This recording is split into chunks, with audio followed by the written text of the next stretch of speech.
Chapter 160. Wang Daoyuan still had to face Feng Linchuan, so there was no point in killing this big cat. So he let it go. He turned to Feng Linchuan and asked with a smile, "I've long heard that wind cultivators are known for their speed and agility, especially the wind escape technique. Its speed is second only to the thunder escape technique, and its agility is far greater than the thunder escape technique. How does it compare to my golden rock feather? There are still more than 500 feathers on my golden rock phantom. Daoyu, do you want to give it a try?" Feng Linchuan still looked confident and said with a smile, "Daoyu's Dharma spell is very advanced. It should be the work of a golden core senior. If fellow Taoist was at the third level of foundation establishment like me, I wouldn't even have the time to escape. I definitely wouldn't dare to fight against you. Unfortunately, Daoyu is only a first-level foundation establishment cultivator. Such a powerful Dharma spell must consume a lot of energy. I wonder how long Daoyu can last. As I said before, as long as you hand over your flying sword, I won't make things difficult for Daoyu." Wang Daoyuan didn't answer, and directly used the feather blade. 2 golden feathers flew towards Feng Linchuan. However, the two were dozens of feet apart. No matter how fast the feathers were, it would take some time to reach them. This time was enough for Feng Linchuan to use the wind escape technique. Feng Linchuan easily dodged the attack. The 2 feathers hit a washbasin-sized rock and cut it in half. Wang Daoyuan attacked a few more times, but all of them were dodged. He didn't dare to get close. Otherwise, it wouldn't be fun if the enemy's wind escape technique closed in. Who knew if this Feng Linchuan had any powerful attacks? If this continued, he was confident that he could take down his opponent. However, this place wasn't far from the Gourd Valley. Enemies could come at any time. It wasn't a good idea to continue fighting like this. After thinking for a while, he changed directions and left the mountain. No matter how powerful Feng Linchuan's wind escape technique was, it could only be used on the ground. Cultivators below the Golden Core realm couldn't fly, although some escape techniques could allow one to fly for a short time, such as Shi Jinbang's meteor escape technique. But it was definitely not as flexible as on the ground. Now that he had changed directions, Feng Linchuan would either have to give up the chase or fly on his sword. While flying on the sword, he couldn't use any escape techniques, so his agility was greatly reduced. As long as Feng Linchuan dared to chase after him, he would be a live target in the air. Feng Linchuan hesitated for a moment, but still decided to chase after him on his sword. The flying sword beneath his feet was only a second-tier low-grade sword. Furthermore, from the looks of it, the material of the sword wasn't that great. It couldn't be compared to the wind-shocking sword at all. There were very few cultivators with the 3 main attributes of ice, wind, and lightning. Naturally, there weren't many magic tools.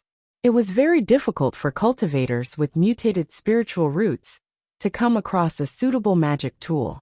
In the sect, cultivators with mutated spiritual roots were considered treasures, and it was not difficult to customize a magic weapon. But this Feng Linchuan was a rogue cultivator and a notorious red-beard bandit. Where would he find a suitable magic tool? Even if a weapon refiner was willing to refine a Dharma artifact for him, he still had to worry whether the other party was using the Dharma artifact as bait to take the opportunity to capture him in exchange for the bounty. Thus, it wasn't strange that he had designs on the shocking wind sword. When Wang Daoyuan saw that he was chasing after him, he didn't hold back and directly threw 3 feathers behind him. Feng Linchuan hurriedly dodged, but he couldn't use the wind escape technique in the air, so his agility was greatly reduced. Although he tried his best to dodge, his arm was still grazed by a feather. He didn't dare to follow too closely, so he had to keep a distance of 300 meters. He just followed behind without making a move. Wang Daoyuan sneered. "Daoyu wants to steal my magic tool, but why don't you dare to come forward? How about I let you take back the Golden Rock's phantom, and then we can fight?" Feng Linchuan was unmoved and didn't move forward. He just kept a distance of 300 meters and followed behind. At this distance, the Golden Rock's feather blades were almost useless. If he continued to maintain the Golden Rock's phantom, it would only be a waste of spiritual energy. He took back the Golden Rock's phantom, then changed direction and drove the flying sword with all his strength, heading straight for the Golden Goose City. At this time, Feng Linchuan was a little anxious.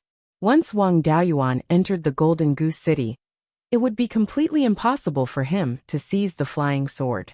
Not only was there a Violet Palace realm cultivator guarding the Golden Goose City, there were also more than 20 Foundation Establishment realm cultivators.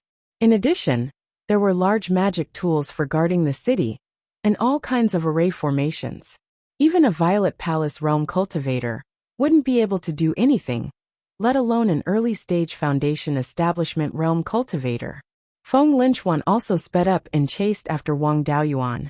After all, his cultivation was 2 levels higher than Wang Daoyuan, so he was slightly faster than Wang Daoyuan when he used all his strength to drive the flying sword under his feet. When the two were only 300 meters apart, Feng Linchuan used the wind sword technique and condensed a long sword with wind spiritual energy and stabbed at Wang Daoyuan.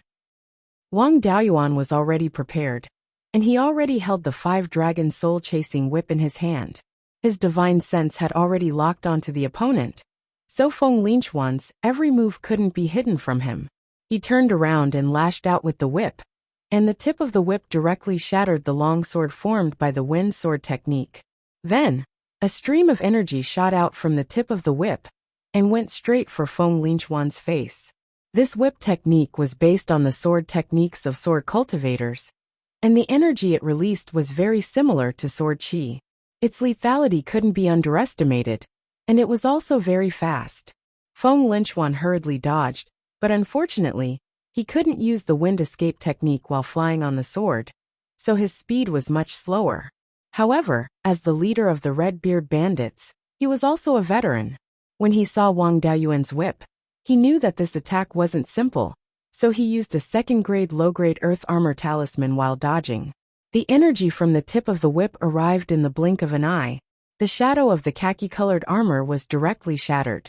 The remaining energy of the whip hit his left shoulder. Fortunately, he was protected by the defensive spiritual armor, so the energy couldn't penetrate it. He only felt that his left shoulder was punched, and it hurt a little, but it wasn't serious. However, Wang Daoyuan's whip really scared him. It broke 2 2nd-grade spells, and was still able to injure him. He didn't dare to continue fighting, so he turned around and tried to escape. Wang Daoyuan had been chased for a long time, and it wasn't easy for him to suppress his opponent. Feng Linchuan wanted to run, but how could Wang Daoyuan let him do as he wished? He also turned around and chased after him. Before he reached the Foundation Establishment realm, he could already release a whip in half a breath, so there was no problem for him now. Due to the characteristics of soft weapons, the attack speed couldn't be increased infinitely. 3 whips in a breath was already the limit. Even so, this speed was enough to make most opponents unable to resist. For example, Feng Linchuan was already beaten silly. He had also cast spells many times to counterattack, but the usually powerful wind attribute spells had become weak in front of Wang Daoyuan's whip. Fortunately, his defensive spiritual armor wasn't low-grade, and it was still intact after taking a few whips from Wang Daoyuan. However, he was shaken by the remaining force of the whip, and spat out a few mouthfuls of blood. Flying on the sword, the two's speed was about the same, so there was no way to increase the distance between them. Moreover, he had to constantly use spells, so he couldn't escape at all. Otherwise, he would be treated as a live target by Wang Daoyuan. Feng Linchuan wasn't a brute. He knew that he couldn't win in the air, so he didn't want to fight to the death. He wanted to land on the ground as soon as possible, and use the wind escape technique to avoid the attack. He rushed to a mountain diagonally below him on his sword. Wang Daoyuan wouldn't let him go so easily, so he followed behind and whipped him. After taking 5 or 6 whips and spitting out 5 or 6 mouthfuls of blood, he finally landed on the mountain. Chapter 161. Wang Daoyuan followed closely behind and landed on the mountain peak, lashing out at Feng Linchuan again. Although Feng Linchuan was heavily injured, his reaction was still extremely fast. He used the wind escape technique and dodged the attack.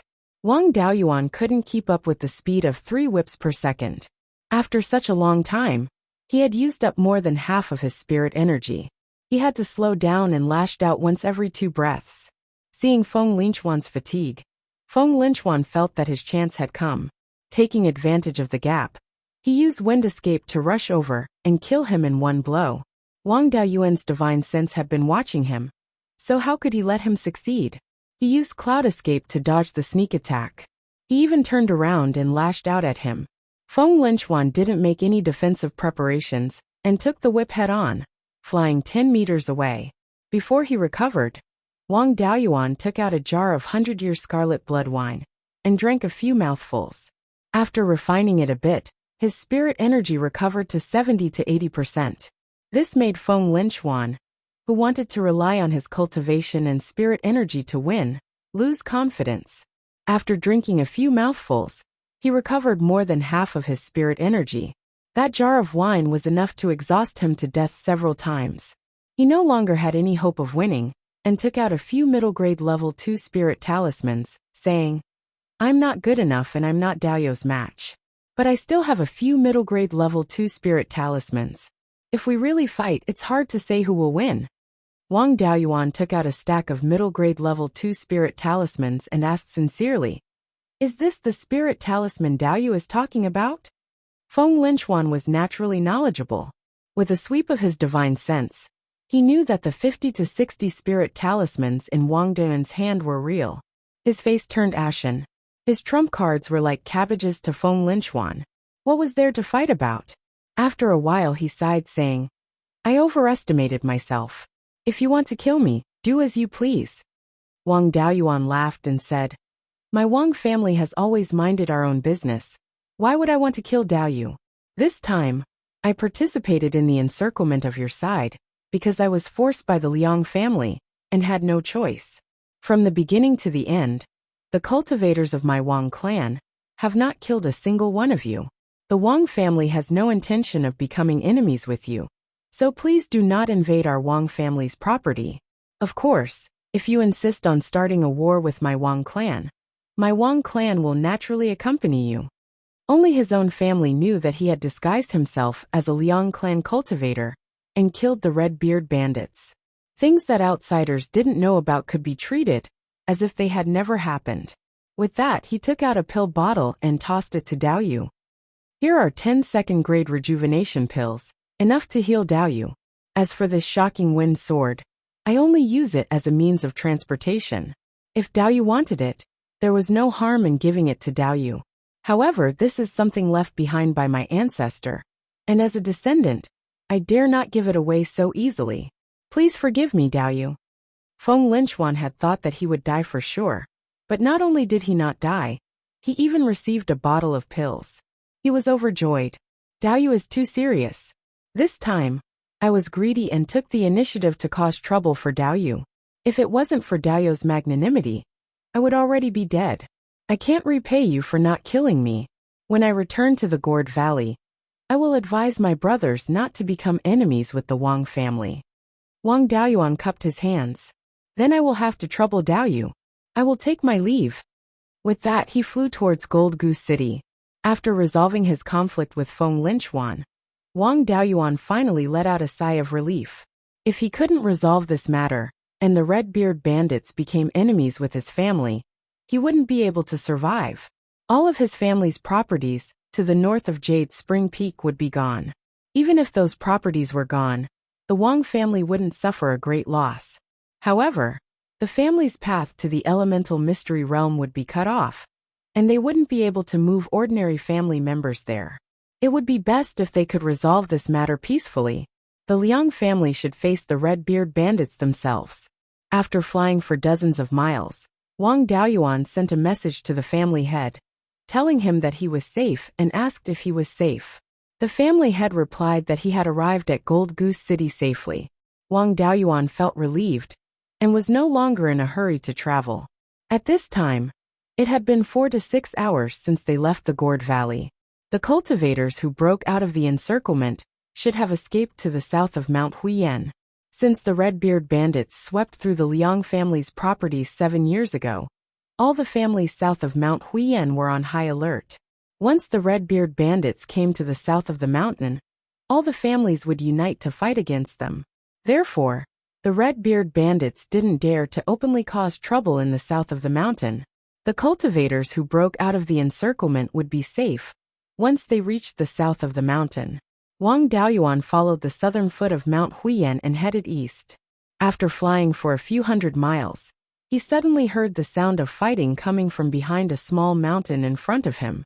He flew over to check what was going on, and saw 3 blue-eyed azure wolves attacking an old cultivator. The 3 blue-eyed green wolves were second-rank low-grade demonic beasts, while the old cultivator was at the 7th level of the Foundation Establishment realm. Although the old cultivator's cultivation was much higher, his injuries were very serious, and he wasn't a match for the 3 blue-eyed green wolves. His body was stained with blood, and his Taoist robe was tattered and soaked with blood. Wang Daoyuan didn't recognize who he was. However, looking at the spells he used, it seemed to be the inheritance of the Meng family of the Ash Cloud Peak. This old cultivator was most likely the Grand Supreme Elder of the Meng family, Meng Qingshan. The Wang family and the Meng family had supported each other for close to 300 years. When the Grand Supreme Elder of the Meng family was in trouble, Wang Daoyuan naturally had to help. He flew towards the 3 blue-eyed green wolves with the 5-dragon soul-chasing whip in his hand.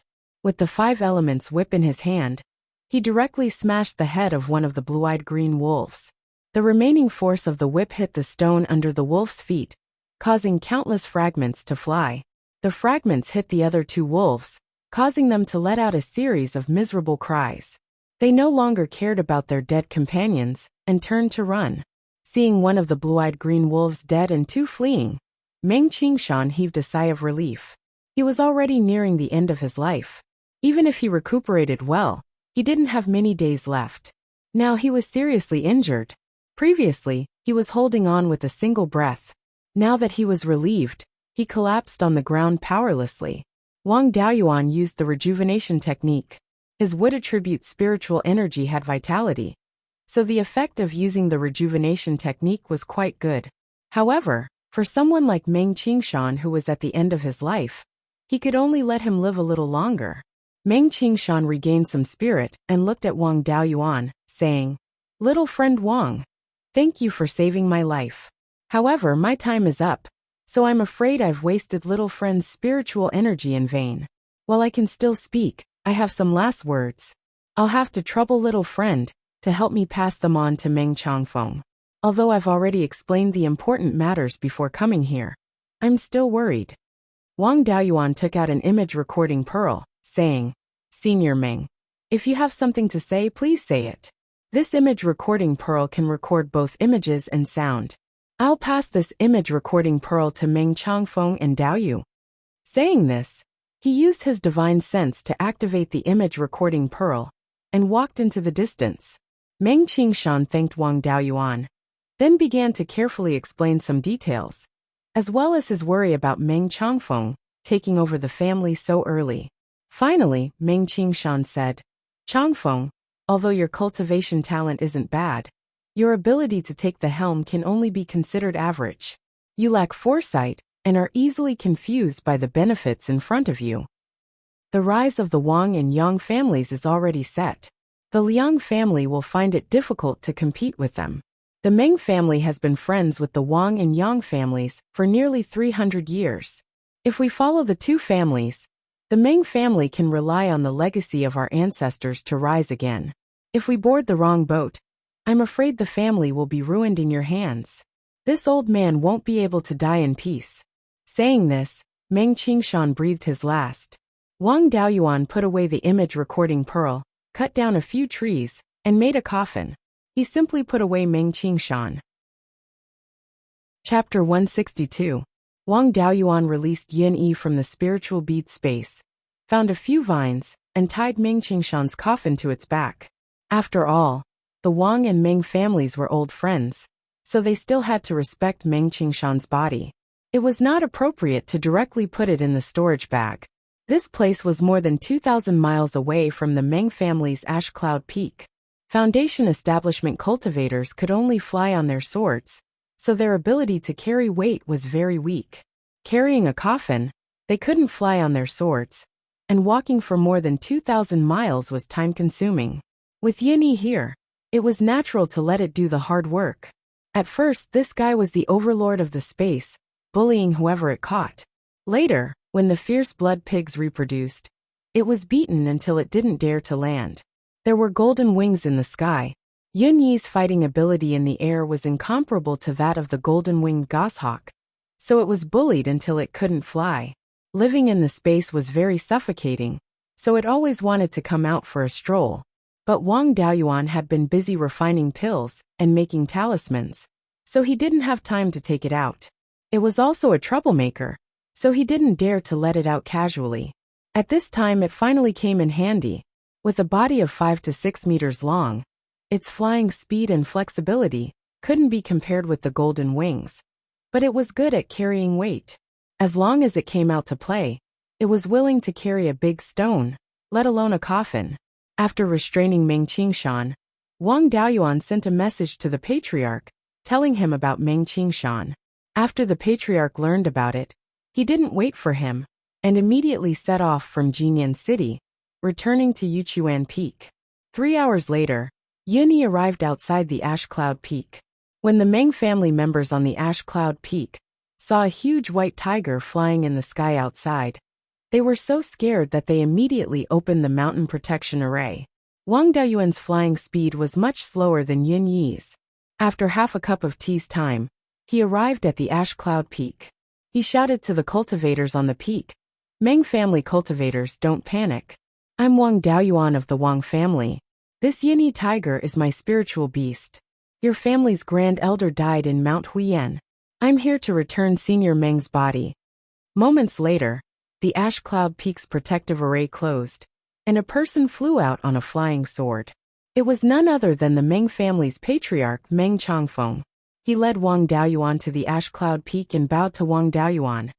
"Thank you, Wang Daoyuan, for bringing back the Grand Elder's body. I am unable to repay your kindness. Please accept Wang Daoyuan's respect." Wang Daoyuan immediately held him up and said, "The Wang and Meng families are like lips and teeth. It's only right that we help each other. Let's first attend to Senior Meng's funeral."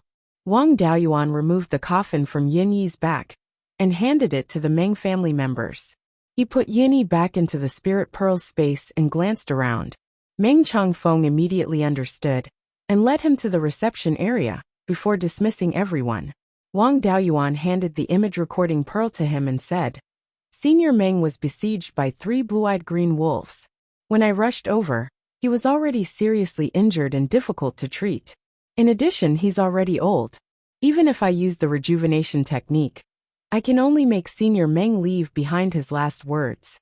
Senior Meng's belongings are still on his body. When this matter is over, I'll return to the family first. When Senior Meng's funeral is over, I'll come to offer my condolences."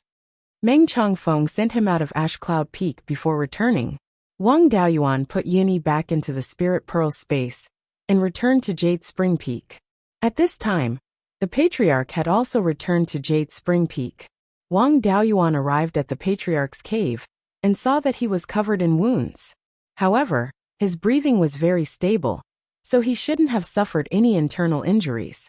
Wang Daoyuan was about to use the rejuvenation technique to heal him.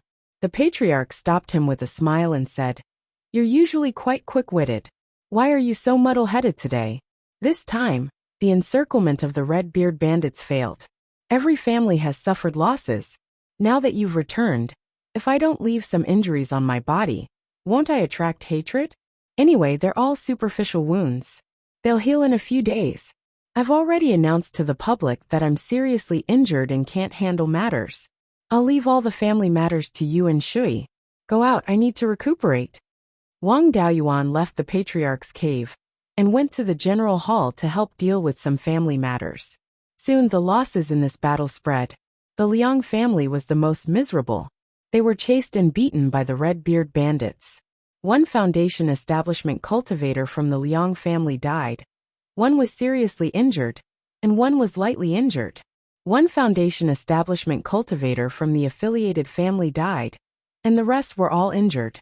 Of the 3 people from the Yang family, 2 were seriously injured, and 1 was lightly injured. 2 people from the Yang family's close family died in battle, including Meng Qingshan.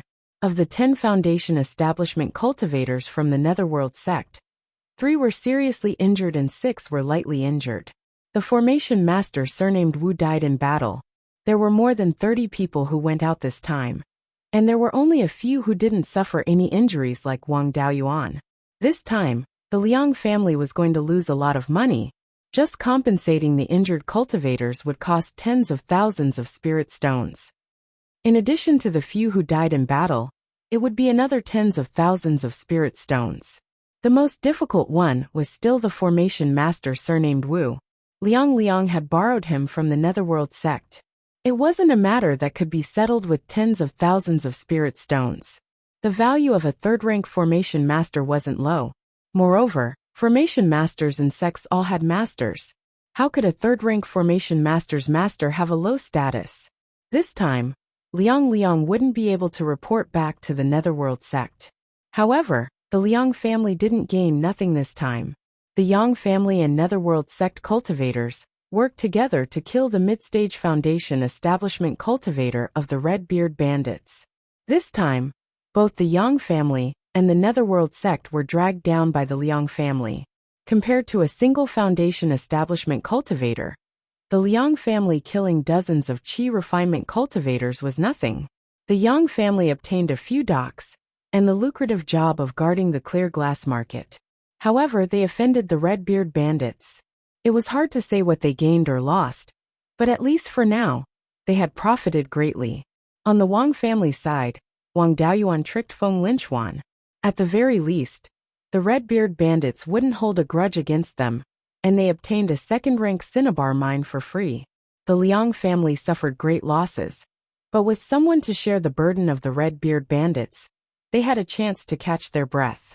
3 days later, the Meng family held a funeral for Meng Qingshan.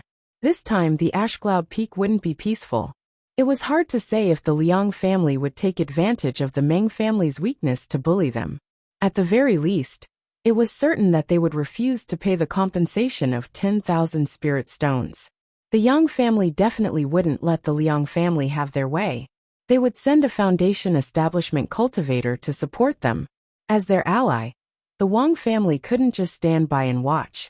This time, Wang Daoyuan and Tai Gong, 2 Foundation establishment cultivators, went to pay their respects and support them. Wang Daoyuan represented the clan leader. Tai Gong and Meng Qingshan had been friends for more than 100 years. It was natural for him to send off an old friend. When the two arrived at the Ashcloud Peak, the Meng family leader naturally knew that they were here to support him. He personally went to the Ashcloud Peak to welcome them. Meng Changfeng also asked Wang Daoyuan to release Yin Yi to thank her for carrying Meng Qingshan's coffin back. He specially bought a first-rank upper-grade demon beast for Yin Yi. Yin Yi ate her fill in the space. She only played with the demon beasts and didn't eat directly. After an hour, the Yang family's patriarch, Yang Ziyuan, came with Yang Yulin. At this time, Yang Yulin had successfully built his foundation.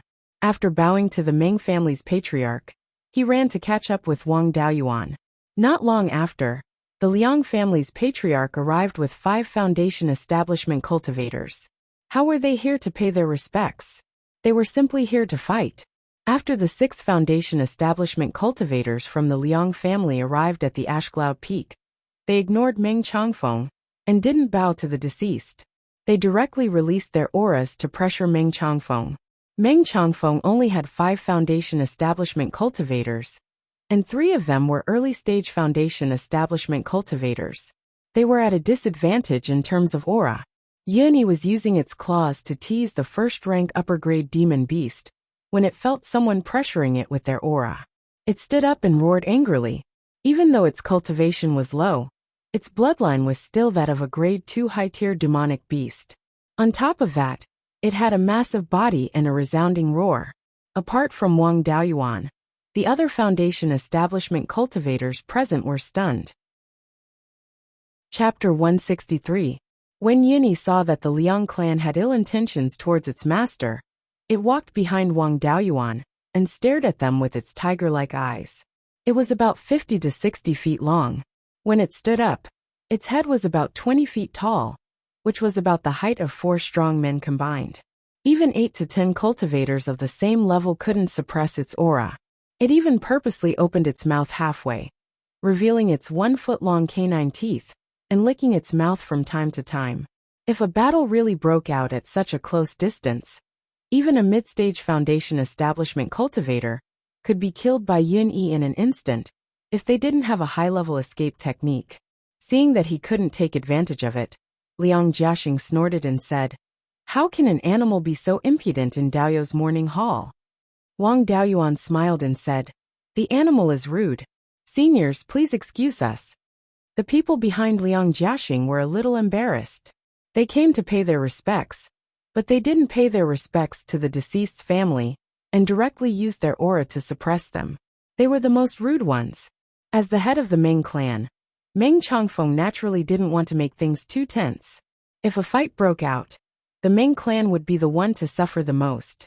He came out to smooth things over and said, "This tiger Yun Yi carried the body of the Grand Supreme Elder back.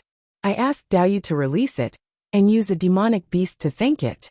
I hope seniors and Daoyu can forgive me for my rudeness." He asked Wang Daoyuan to release Yun Yi because he wanted to use Yun Yi's might to intimidate the Liang clan. Of course, he couldn't say this out loud.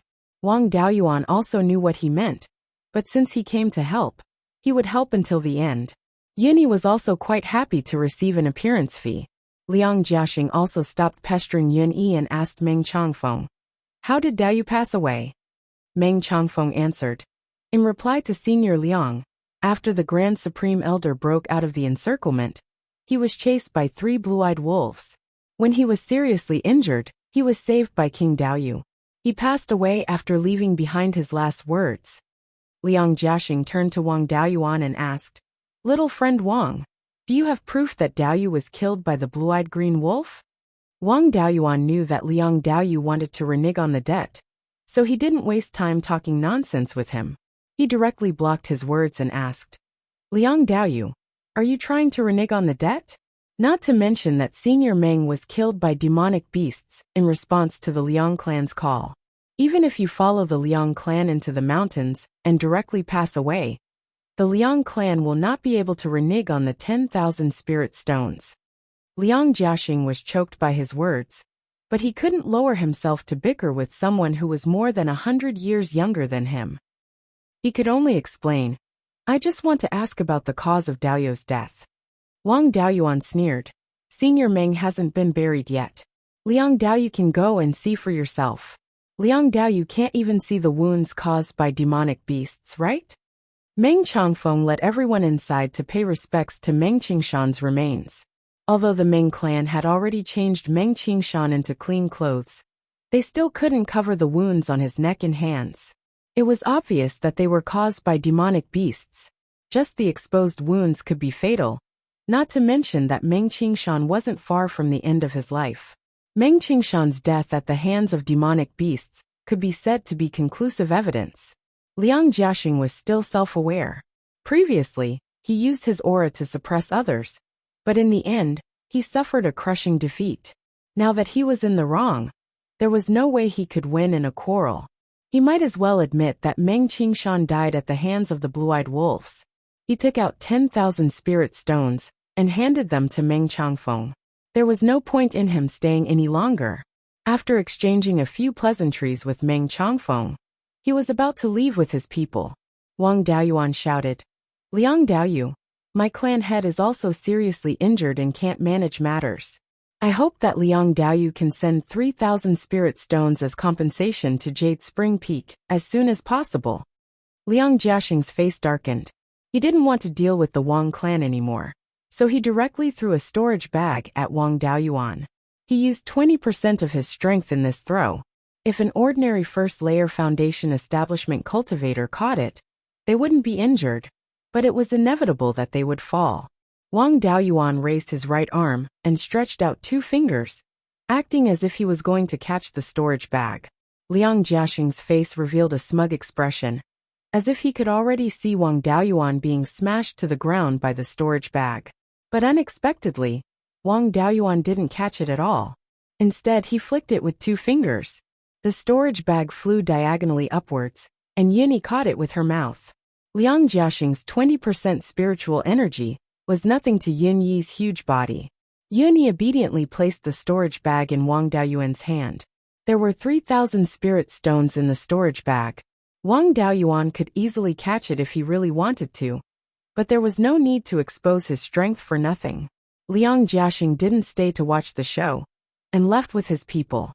The people from the Wang and Yang clans waited until Meng Qingshan was in the coffin before leaving.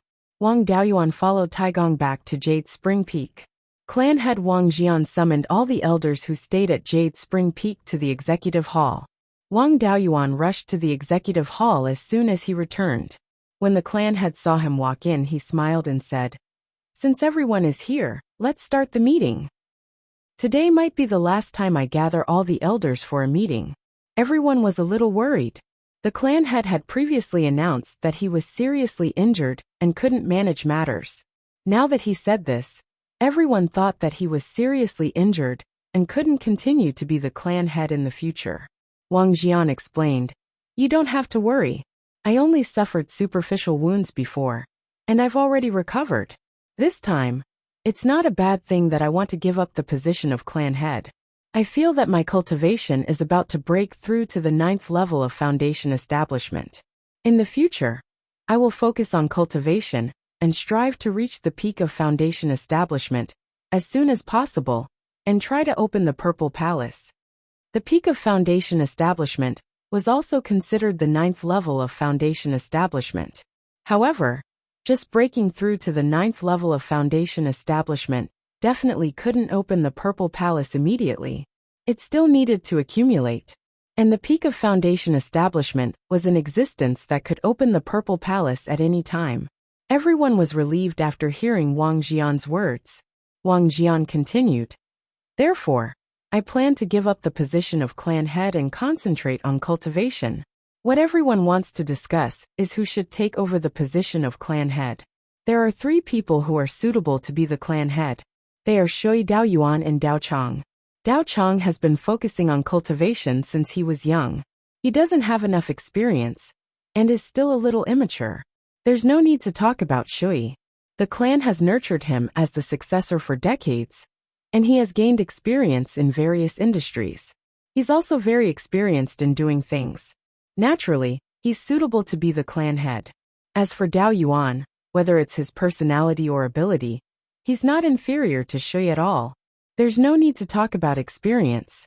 He's been wandering alone for more than 20 years. He's probably encountered more difficulties and obstacles than me.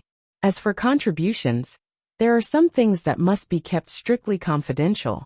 Only the 4 of us and the Grand Elder know. But what I want to say is that everyone here added up probably doesn't have as many contributions as Dao Yuan. Let's talk about what everyone knows. The Spirit Spring Cave was discovered by Dao Yuan, and the business with Green Willow Province was facilitated by Dao Yuan. There's also the Purple Gold Grass, Green Jade Bamboo, Spirit Restriction Silkworm, White Jade Spirit Mulberry, and other spirit beasts. They were all given to the clan by Dao Yuan. If we add in the contributions that everyone doesn't know about, even if the clan empties everything to reward Dao Yuan, it's far from enough. Therefore, when choosing the new clan head, don't be biased just because Dao Yuan is young. If anyone has any opinions, you can raise them. Chapter 164. Wang Daoyuan didn't want to be the patriarch. Although the family's affairs were all managed by the Great Elder, the patriarch didn't have much to manage. However, most of the family's affairs required the patriarch to personally decide. From the relationship with other families to the work that each family member had to do, the patriarch had to know everything. Otherwise, if he made a wrong decision, the entire family would be unlucky. He cultivated the 5 spirit immortal art, and would need to spend a lot of time looking for the other 3 types of spirit fire. After becoming the patriarch, he would have a lot of affairs to deal with, and wouldn't be able to go out for a long time. Therefore, it was best for someone else to be the patriarch, and for him to come up with ideas. Therefore, after the patriarch finished speaking, he immediately said, "Patriarch, don't bring me along. I don't want to be the patriarch. It's better to let the 12th uncle be the patriarch. My strength is in finding spirit objects. If I become the patriarch, There will be a lot of affairs waiting for me all day. How can I search for spirit objects? There's also a secret that I've been hiding from everyone. In addition to being a second-rank middle-grade spirit talisman master, I'm also a second-rank high-grade alchemist. Where would I find the time to manage the family's affairs? As soon as these words came out, before anyone could react, 7th Uncle Wang Shouhong stood up excitedly and asked, "Is this true? Are you really a second-rank high-grade alchemist?" Wang Daoyuan smiled but didn't answer. He directly took out a stalk of dew-congealing grass that he had harvested and stored for a long time. In his hand, he condensed a ball of flame with fire attribute spirit energy and roasted the dew-congealing grass to extract its essence. After a few dozen breaths, the dew-congealing grass turned into a pile of ashes. Wang Daoyuan's hand had an additional ball of transparent liquid the size of a longan. It was the essence of the dew-congealing grass. He smiled at Wang Shouhong and said, "Seventh uncle, do you think my skills are okay? If you still don't believe me, I can refine a furnace of essence condensing pills with my bare hands." Wang Shouhong shook his head and said with a bitter smile, "No need. Just this method of extracting the essence is much better than mine. He's at least a second-rank middle-grade alchemist. In addition, he doesn't use an alchemy furnace and extracts the essence of spirit herbs with his bare hands. His level is even higher. He should be a second-rank high-grade alchemist." The other elders were laymen in the field of alchemy, so they couldn't tell whether it was good or bad. Since Wang Shouhong, an alchemist, said it was amazing, then it was really amazing.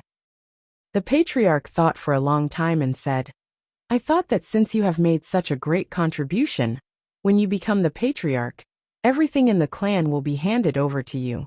You can take whatever you want. Since you don't want it, then I'll have to properly count your contributions.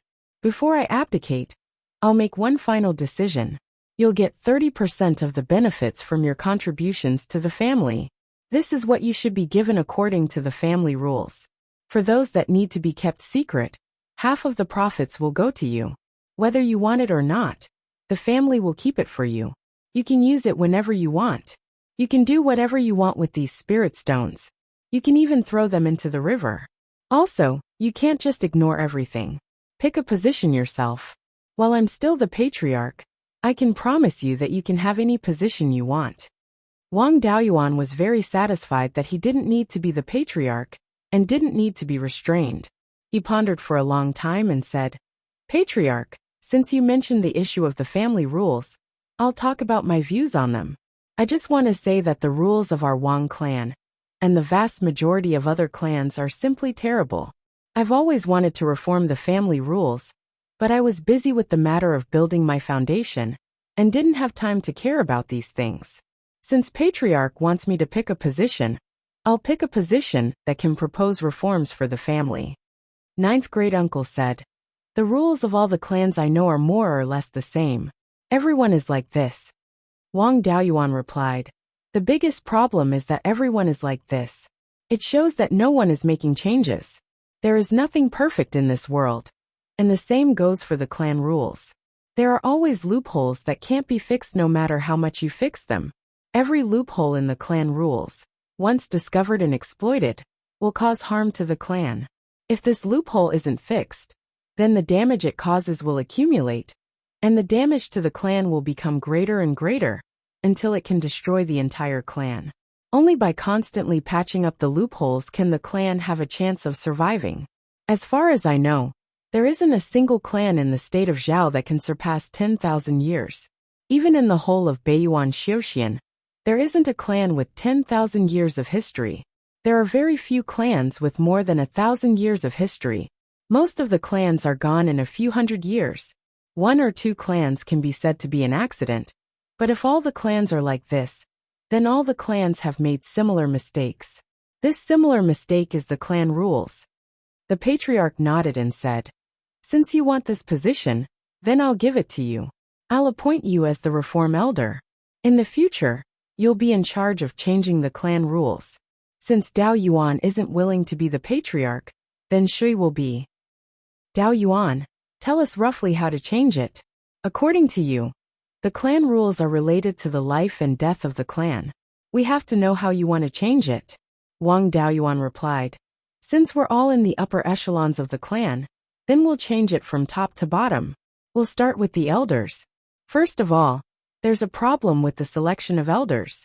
If one's cultivation reaches the peak of qi refining, or one of the 100 arts of cultivation reaches the second level, then one can become an elder. These people can make more contributions to the clan, so it's understandable for them to become elders. But those who don't have good cultivation talent, and aren't good at the 100 arts of cultivation, don't mean that they can't make great contributions to the clan. For example, the 10th granduncle has been running the store for many years. His contributions aren't any less than those of you sitting here, maybe even more. However, he can't become an elder. This is unfair to him. Therefore, I feel that when promoting an elder, we can't just look at the cultivation level and the 100 arts of cultivation, but also at the actual contribution. If you're a good shopkeeper, you can also become an elder. Everyone nodded. What he said was indeed reasonable. In the hundreds of years of the clan's history, there were more than 1 or 2 people like Wang Jiha. They had devoted their whole lives to the clan and made greater contributions than many elders. But they didn't have the chance to become an elder. This was unfair to them. Seeing that everyone agreed, Wang Daoyuan continued. Also, the authority of each elder must be changed. The current situation is that most of the clan's affairs are placed on the first elder and the patriarch. If the other elders have something to do, they can just send it to the first elder. Then, the patriarch makes decisions and the first elder executes them. The patriarch and the first elder have endless work to do, while the other elders have nothing to do. Therefore, my suggestion is to classify the clan's affairs: mining spiritual plants, alchemy, raising spiritual beasts, transportation, trading, finance, and so on. Set up an elder for each. Under each elder, set up a few stewards. Of course, it's more or less like this now, but the authority of the elders and stewards can't be separated. In the future, the daily affairs of all aspects will be decided by the elders and executed by the stewards. The first elder will be directly in charge of the elders and stewards. If they do well, the first elder will reward them. If they don't, the first elder will punish them. The first elder will also be in charge of the appointment and dismissal of personnel. The appointment and dismissal of each steward position will be decided by the first elder, and the elders directly under the stewards. The major affairs will be decided by the patriarch and the elders after discussion. If there's a big disagreement, the patriarch will make the final decision. The patriarch has the highest authority to appoint, dismiss, reward, and punish. He has the right to overturn the decisions of the first elder and the elders. In this way, many things can be dealt with quickly, and the efficiency will be much higher. The system was compatible with the production level, and all cultivators were regarded as mortals. The production level of Beiyuan Shirxian was very similar to that of the feudal imperial era of Huaxia in his previous life. The structure proposed by Wang Daoyuan was also a simplified version of the 3 provinces and 6 ministries system. Some modifications were made, and a layer of the clan's skin was put on. Each elder was equivalent to the minister of the 6 ministries. The first elder was equivalent to the prime minister, and the patriarch was equivalent to the emperor. Because the number of cultivators in the clan was limited, they couldn't support too much of a frame. The current simplified version was enough. In the future, they would make changes according to the actual situation of the clan. Chapter 165. Since no one objected, Wang Daoyuan continued. In addition to dividing the elders' authority, we also need to classify the elders. If the elders want to manage the family's affairs, they need to have strong management skills. This is not something that every elder has. For example, second brother has reached the peak of Qi disciple and has become a family elder. However, he is only suited for battle and not for managing the family's affairs. This kind of elder is an honorary elder and has the treatment and status of an elder. They can also participate in the family's decisions, but they can't manage the various affairs. An honorary elder can also be a steward under other elders and have the treatment of both an elder and a steward. This is also my next suggestion. The treatment is divided into 2 types. One is the treatment of a title, and the other is the treatment of authority. Take second brother as an example. He is an elder and enjoys the treatment of an elder. However, he doesn't manage the various affairs, so he doesn't have the authority and treatment of an elder. If he manages a mine, he will have the treatment of a mine manager. There are so many changes regarding the elders. This is the framework of the family's power, and the most important rule. Once this framework is set, the other changes will be carried out under this framework, and it will be much easier to handle. If the elders don't have any objections, then we will redistribute the duties of the elders. Wang Daoxing stood up and asked, "Seventh brother, you've been talking about me for a long time. I just want to ask, how much is the treatment of an elder? You also know that other than fighting, I don't know anything else. It's not easy to earn some spirit stones." Wang Daoyuan asked, "Currently, how much is the monthly payment of the family elders? I haven't received an elder's monthly payment, so I really don't know." The family's finances have always been managed by the head elder. Ninth great-uncle replied, "Currently, the family elders receive 20 spirit stones a month, the head elder receives 30, and the family head and grand elder both receive 50. The clansmen guarding the various industries receive 10 spirit stones. Talisman masters, pill refiners, spirit plant farmers, etc., all receive an extra commission. The family's current income should be much higher than when I first left the mountain, right? I remember that at that time, the family's annual income was only about 20,000 spirit stones." Wang Daoyuan asked. Ninth great-uncle was very familiar with these matters and said without hesitation, "These years, we have increased a lot of industries, especially the spirit objects you found. They have created a lot of value. Also, the food that you created, the business of the Drunken Immortal restaurant is also very good. Especially with the addition of the Green Willow State's source of income, the clan's annual income had reached more than 40,000 spirit stones. However, the spirit forbidding silkworm had already reproduced 2 generations. The previous cocoons were not used for silk extraction, but for reproduction. Currently, the scale of the spirit forbidding silkworms was already large enough. This generation could already be used to draw silk. However, the growth of the white jade spirit mulberry scale was rather slow. The mulberry saplings that were cultivated by cutting had a slow growth speed and a low grade. They weren't enough to feed the soul-sealing silkworms, limiting the scale of the soul-sealing silkworms. If there are no problems with the external environment, in the next few decades or even centuries, the family's silkworm industry will grow larger and larger, and the income it brings will also be greater and greater. The spiritual mulberry that Wang Daoyuan found was called white jade spiritual mulberry, because of its white jade color. Wang Daoyuan pondered for a moment and said, "Since the family's income has increased, then let's change the original treatment to that of a title." In addition to the benefits of authority, the benefits of authority and title were the same. The treatment of the patriarch and grand elder would be doubled. In the future, when the family's income is high, then slowly increase the treatment. This is all the content related to the elders' reform. Does the patriarch and the various elders have any opinions? Actually, this kind of reform was to increase the authority of all the elders.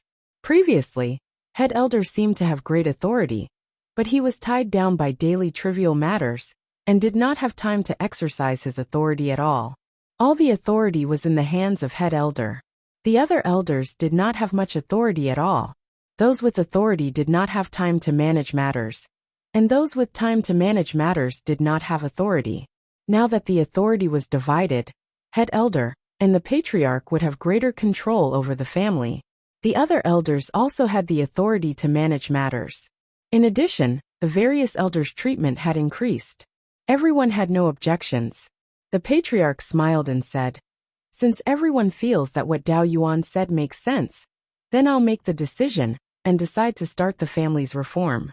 Daoyuan presiding over the reform involves all aspects of the family. He can't have no authority in his hands. Just giving opinions for the family's reform definitely won't do. How about this? The family will set up a punishment elder. If a clansman makes a mistake, it will be handled by the punishment elder. Daoyuan has made great contributions to the family. Unfortunately, He is a junior and cannot directly take on the position of Grand Elder. Then don't be a Reform Elder. He will temporarily take on the role of Punishment Elder and preside over the Reform. His status is the same as Grand Elders, and he has the authority to manage the other elders besides Head Elder. This is only when Beiyuan himself is the Punishment Elder. The succeeding Punishment Elder can only manage the clansmen who have made mistakes. Alright, this matter is settled. My mission is completed. I won't care about the appointment of the other elders.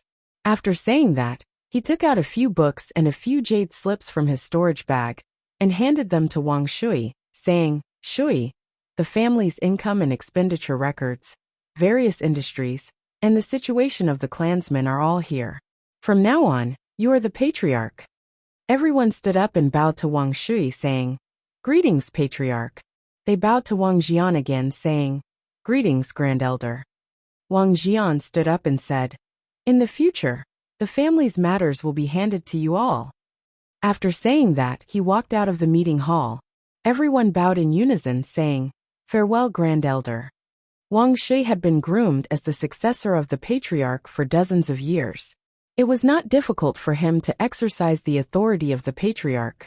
He sat on the main seat of the meeting hall and said, Next is the division of authority of the various industries, and the appointment and dismissal of the elders. Beiyuan continues speaking. Let's discuss it together. Wang Beiyuan continued. My idea is to separate the management of the various industries of the clan. Each industry will have a hall, and the elders will be in charge of it. The Spirit Plant Hall will be in charge of the planting and harvesting of all the spirit plants in the clan, as well as the management of the spirit fields. The Medicine Hall will be in charge of refining pills and storing spirit herbs. The Spirit Talisman Hall will be in charge of the production of spirit ink and talisman paper, as well as the creation of spirit talismans. The Mining Mountain Hall will be in charge of all the mines and forest farms. This is more complicated and can be further refined later. The Transportation Hall will be in charge of all the clan's spirit ships, as well as the transportation of goods and people. The Commerce Hall will be in charge of the business of the clan's various shops. The Finance Hall will be in charge of the clan's treasury and all the income and expenditure of spirit stones. The status of the various industries will also be reported to the Finance Hall. The Punishment Hall will be in charge of managing and punishing clansmen who have made mistakes. The last one will be the Guardian Hall. The various industries of the clan need people with high combat strength to guard them. In the past, the people guarding the various industries also managed the daily affairs of the various industries. In the future, they will be separated. The Guardian Hall will be in charge of the safety and inspection of the various industries. If monsters or rogue cultivators sneak attack the clan's industries, the Guardian Hall will be responsible for protecting them. The management and operation of the various industries will be in charge of the other halls. The clansmen guarding the various industries are not allowed to interfere. This is all I can think of. If any of the elders have anything to add, please feel free to say it. In the future, when the clan's industries expand, we can also add more halls. In addition, each hall will also be in charge of the cultivation of the clan's younger generation. If the clansmen have talent in any aspect, they can be handed over to the corresponding hall to cultivate their abilities. In the future, when there are more clansmen, we can also set up 100 arts hall to teach the young clansmen the various arts of cultivation. Chapter 166. Wang Shui nodded and asked everyone, Elders, if there's anything else you want to add, you can tell me. First Elder asked, Then what about the mortals in the clan? There are more than 100,000 people now. With so many people, we have to manage them, right? Wang Beiyuan answered, I want to settle the matter of the cultivators first, and then set up a general affairs hall to manage the ordinary clansmen. Since First Elder asked, I'll tell you in advance. The clan's management of the mortals is also very careless. The various mortal settlements are also divided into villages, and the clan sends people to patrol them regularly. When managing the mortals, the cultivators also have to deal with the village chiefs directly. If we want to find disciples with spirit roots, we have to send clansmen to every village. It's really too much of a waste of time. Therefore, I plan to manage the mortals in the clan's territory separately. The neighboring villages will be divided into townships and have a village chief to manage them. The neighboring townships can also be set up as towns and have a town chief to manage them. The areas near Jade Spring Peak aren't too dangerous and can be completely left to the mortals. The townships in the border areas can be overseen by the stewards of the Guardian Hall. The management of these townships and the recruitment of disciples with spirit roots can be left to the General Affairs Hall. If the clan has any orders, the General Affairs Hall only needs to inform the town chiefs. If the clan wants to select clansmen with spirit roots, they only need to notify in advance and let the ordinary clansmen in the townships and villages bring disciples of suitable age to the town. The cultivators only need to go directly to the town and test these disciples, saving a lot of effort. Of course, if these mortal town chiefs and village chiefs deceive their superiors and use their power for personal gain, then they can be handed over to the disciplinary hall. Fourth Uncle Wang Shouyuan asked, "Then how do we manage the mulberry silkworms?" The planting and harvesting of the white jade spiritual mulberry are under the control of the spiritual plant hall. Raising the spirit silkworms and extracting the silk are not under the control of the spiritual plant hall. This is very troublesome. In addition, there are long-eared rabbits, jade-boned phoenix-tailed pheasants, golden rock antelopes, and forest foals used for transportation. If we don't care about these things, the clan's spirit fields will be ruined by them. Wang Daoyuan said with a smile. Thanks to Fourth Uncle's reminder, I was only thinking about solving the big problem and almost forgot about these things. For the industries that are currently small in scale and not enough to establish a hall, we can establish a small hall and call it a department. For example, for the mulberry silkworm industry, we can establish a spirit silkworm department. For the management of spirit beasts, a spirit beast division could be established. When the scale was large enough, it could be directly upgraded to a hall. The manager of the spirit silkworm department and the spirit beast department could be called a general manager, and they could also manage many managers. The position of head chief was held by someone who was not an elder. His title and treatment were lower than that of an elder, and his authority and treatment were equal to or slightly lower than that of an elder. Like the elders, the managers were directly managed by the great elder. I suggest that the various halls don't have to be managed by elders. Some of the clansmen were talented in management, but their cultivation and contributions to the clan were not enough for them to become elders. They could also temporarily take on the role of chief steward and manage the hall. If there were areas where the authority of each hall and each division overlapped, they could be further divided. By the way, ninth great uncle, how many cultivators are there in the clan right now? Ninth great uncle clearly remembered such important data. He didn't even need to think about it. At present, the clan has a total of 85 cultivators. Among them, there were still 10 people from the Ji generation, 25 from the Shou generation, and over 30 from the Dao generation. In addition, there are also cultivators who have married into the clan or married into the clan, a total of 18 people. Wang Daoyuan asked, I heard that mortals whose ancestors were cultivators had a probability of giving birth to a child with spiritual roots.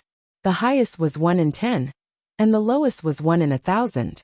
Our clan has more than 100,000 mortals.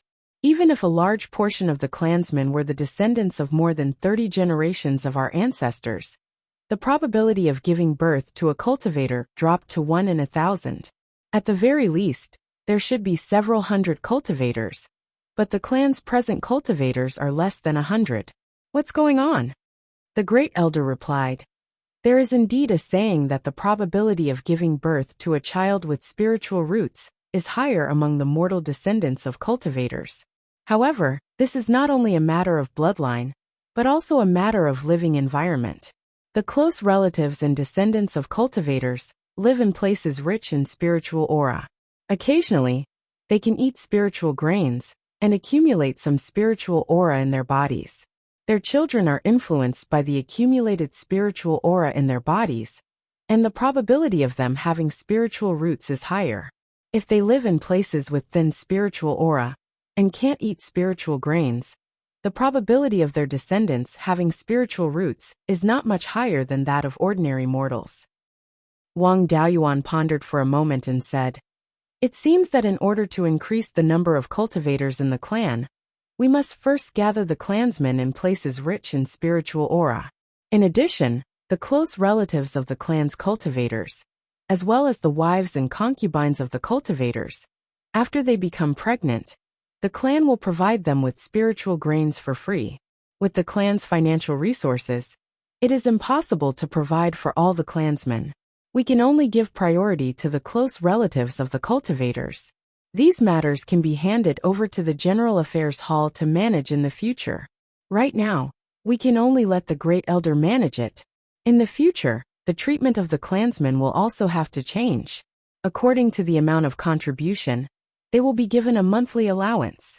However, these matters are rather detailed and can't be discussed clearly in a short period of time. It is better to first set the general framework and then slowly improve it later. If there are no problems, then we will assign managers to each hall and the 2 divisions. I have been outside for a long time and know very little about the clan's internal affairs. I am also unable to determine which elder is suitable for which hall. It is better for the clan head and the elders to discuss and decide." After he finished speaking, Wang Shui asked, "Elders, do you have anything else to add?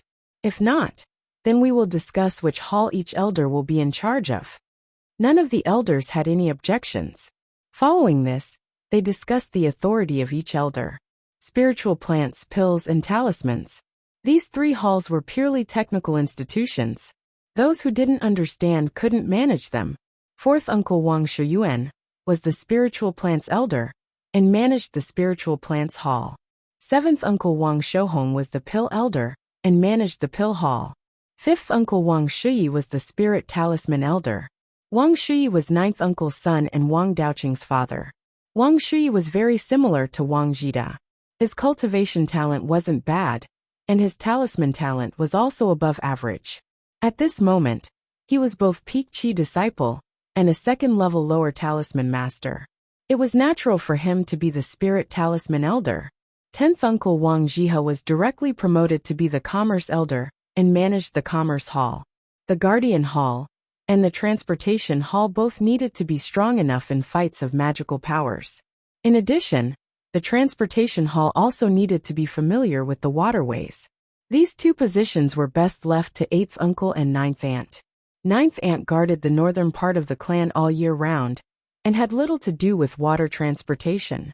Thus, 9th Aunt Wang Shoujing was the guardian elder and 8th Uncle Wang Shoujiang was the transportation elder. The disciplinary hall was temporarily replaced by Wang Daoyuan. The finance hall was too important, and there were no elders skilled in finance, so it could only be managed by the great elder. The mining hall was the most troublesome. It included searching for ores, mining, building various facilities, and managing the protection and harvesting of the forest. The most troublesome work was naturally left to the person who needed the most experience. Wang Daoyuan wasn't willing to be the clan leader, so the position of the next clan leader fell to Wang Daochang. Thus, Wang Daochang was the mining elder and managed the clan's mines and forest. The general manager of the Spirit Beast Division was 15th Uncle Wang Shouchang. Wang Shouchang's cultivation talent was above average. He was over 60 years old, and his cultivation had reached the 8th level of Qi disciple. He didn't practice the 100 arts of cultivation. He was only interested in raising spirit beasts, and was in charge of raising the forest foals. Later, Wang Daoyuan got a few spirit beasts, and they were all under his management. The Wang family didn't have any inheritance of raising spirit beasts. Now that there were more spirit beasts, Wang Daoyuan gave him the spirit-controlling mystic manual that he had obtained from Zhang Deshang after simplifying it. Wang Shouchang had no objections to managing the spirit beasts. The choice of the general manager of the Silkworm department caused a huge controversy. Chapter 167. Because most of the management of the silkworms had nothing to do with cultivation, picking, processing the mulberry leaves, and feeding the ling silkworms regularly, Normal people could do these tasks. When the Ling silkworms were full, they usually wouldn't run around. One xiozha could easily manage tens of thousands of Ling silkworms. Due to this, the xiozha that managed the Ling silkworms all had low cultivation and didn't have any skills. To appoint the chief steward of the mulberry silkworm department, someone who had never managed silkworms was definitely not suitable. And those who had managed silkworms before were all of low cultivation. The chief steward could be said to be half an elder. The elders were not happy to appoint a xiozha with low cultivation as the chief steward. Adding on that the silkworm industry would become the pillar of the clan in the future, no one would be reassured to give it to a xiozha with low cultivation. In the end, Wang Shui, Wang Jida, and Wang Daoyuan, the three people with the highest status, decided that regardless of cultivation, ability and contribution would be looked at. The chief steward of the mulberry silkworm department should be given to someone with ability, and not based on experience or cultivation. In the end, the position of chief steward of the mulberry silkworm department landed on Wang Daoxian's head. Wang Daoxian had entered the clan with Wang Daoyin. Her cultivation talent could only be considered average. She was 30 years old now, and her cultivation was at the 6th level of Qi Lianha. She had chosen Ling plant cultivation among the 100 arts of Xiuxing. Her Ling plant cultivation talent wasn't very good, and the possibility of her becoming a level 2 Ling plant farmer was very small. Because when she was at home, she helped the family raise silkworms and spin silk. The life habits of the forbidden silkworms were not very different from normal silkworms, but their lifespan was much longer. Therefore, after the forbidden silkworms hatched, she was responsible for raising them. She had done this for more than a decade, and she became the steward of the silkworms. Right now, to establish the mulberry silkworm department, there was no one more suitable than her to be the chief steward. All the elders and chief stewards had been chosen, and the first step of the reform had been taken. Wang Shui sighed in relief and said, "The responsibilities of the elders have been arranged clearly. Next, the elders will choose the stewards of the halls and departments." Daoyuan, the first step of the reform is almost done. What is the next step? Tell us first so everyone can be mentally prepared. Wang Daoyuan responded, "The next step has been pretty much said in the previous introductions. The most important thing was to prepare the General Affairs Hall. The General Affairs Hall was in charge of all the clansmen, including the establishment of towns and villages by ordinary clansmen, and the search for clansmen with spiritual roots. Usually, the General Affairs Hall had to make decisions on all the big and small matters of the 100,000 people. Also, as mentioned before, in order to increase the number of cultivators in the clan, he gave out free spirit grains to pregnant clansmen. I have never managed ordinary clansmen before, so the arrangements for the General Affairs Department will be up to the elders. Other than the matter of the General Affairs Hall, there was also the matter of adjusting the treatment of the clansmen. He couldn't treat all his clansmen the same way, those who carried out dangerous missions, and those who made special contributions. When calculating their contribution points, they had to be given extra consideration. When giving out benefits, they also had to be given extra consideration. Also, for those with better talent in cultivation and the 100 arts of immortal cultivation, there would be extra subsidies to help them grow. I can only make suggestions for these matters. As for how to operate them, I can't tell you the standards, so I won't be giving instructions to an outsider. These were all things that could be implemented after the various halls were established. There were also some that could be established in the future, when the number of clansmen increased. For example, the 100 Arts Hall that specialized in teaching underage disciples cultivation, and the 100 Arts of Immortal Cultivation. There was also a hall that could gather information, spy on the enemy, and even assassinate members of the enemy forces. There was also a hall that could be separated from the Guardian Hall, and the Transportation Hall, to be responsible for external battles. These might take decades or even generations to establish, and could be the goal of long-term reform. That's all I can think of. I also have a suggestion. Make use of the strength of the other clansmen. Those who know the truth are in the world. Those who know the truth are in the wilderness. You should listen to the opinions of the other clansmen. Only then will they have the deepest feeling about the good and bad of the clan rules. Some of the stewards of the clan don't have to be cultivators. Many of the work can be done by ordinary clansmen, such as accounting, picking mulberries, and raising silkworms. If the clan doesn't have enough cultivators, then use more capable ordinary people. Wang Shui smiled and said, "Since that's all, then write it down and slowly implement it in the future. This meeting ends here, dismissed." Ninth great-uncle Wang Jida stopped him and said, "There is still one more important thing to do. According to the rules of the immortal cultivation world, when the old clan leader is still alive, a celebration will be held for the new clan leader. We need to invite close clans to come and watch the ceremony. Our Wang clan now has 4 foundation-building cultivators, and our biggest threat, the Liang clan, is also declining. This is a joyous occasion. We must celebrate it properly. It just so happens that 10th brother is going to be called back to be an elder. He's familiar with this matter, so let him take charge of it." The other elders dispersed, leaving only the 12th uncle, 9th great-uncle, and Wang Daoyuan in the discussion hall. Wang Shui happily patted Wang Daoyuan's shoulder and said, "I thought that after becoming the clan leader, I would be busy with those chores all day and wouldn't have time to drink anymore. I didn't expect that after your reform, I would only need to look at the results of the various affairs. It's more or less the same as before when I was in charge of the spiritual fields. Brat, you still know how to think about me. I have to train Daochang as soon as possible and let him be the clan leader. I'll be the grand elder, and I won't have to do anything." Wang Jida also smiled and said, "Daoyuan's reform measures are really too good. I've been pressured by these clan chores all day. I was afraid that if something wasn't done well, it would cause damage to the clan. Now the burden has been reduced by more than 70%. When the General Affairs Hall is established and the Finance Hall finds a suitable elder, I'll be completely relaxed. However, what I'm most happy about is that you've actually become a second-tier upper-grade alchemist. You've shouldered the 2 important inheritances of the clan alone. To be able to train you, I can die in peace. Unfortunately, I won't be able to see the day when you become a 3rd-tier talisman master. When you become a 3rd-tier talisman master, you must go to the ancestral temple and tell me, so that I can be happy there. The clan is getting stronger and stronger. When Shui grows up, it's only a matter of time before the glory of the ancestors reappears. For this unreachable dream, I and those old brothers have struggled for our entire lives. We finally saw hope, but unfortunately, we don't have long to live.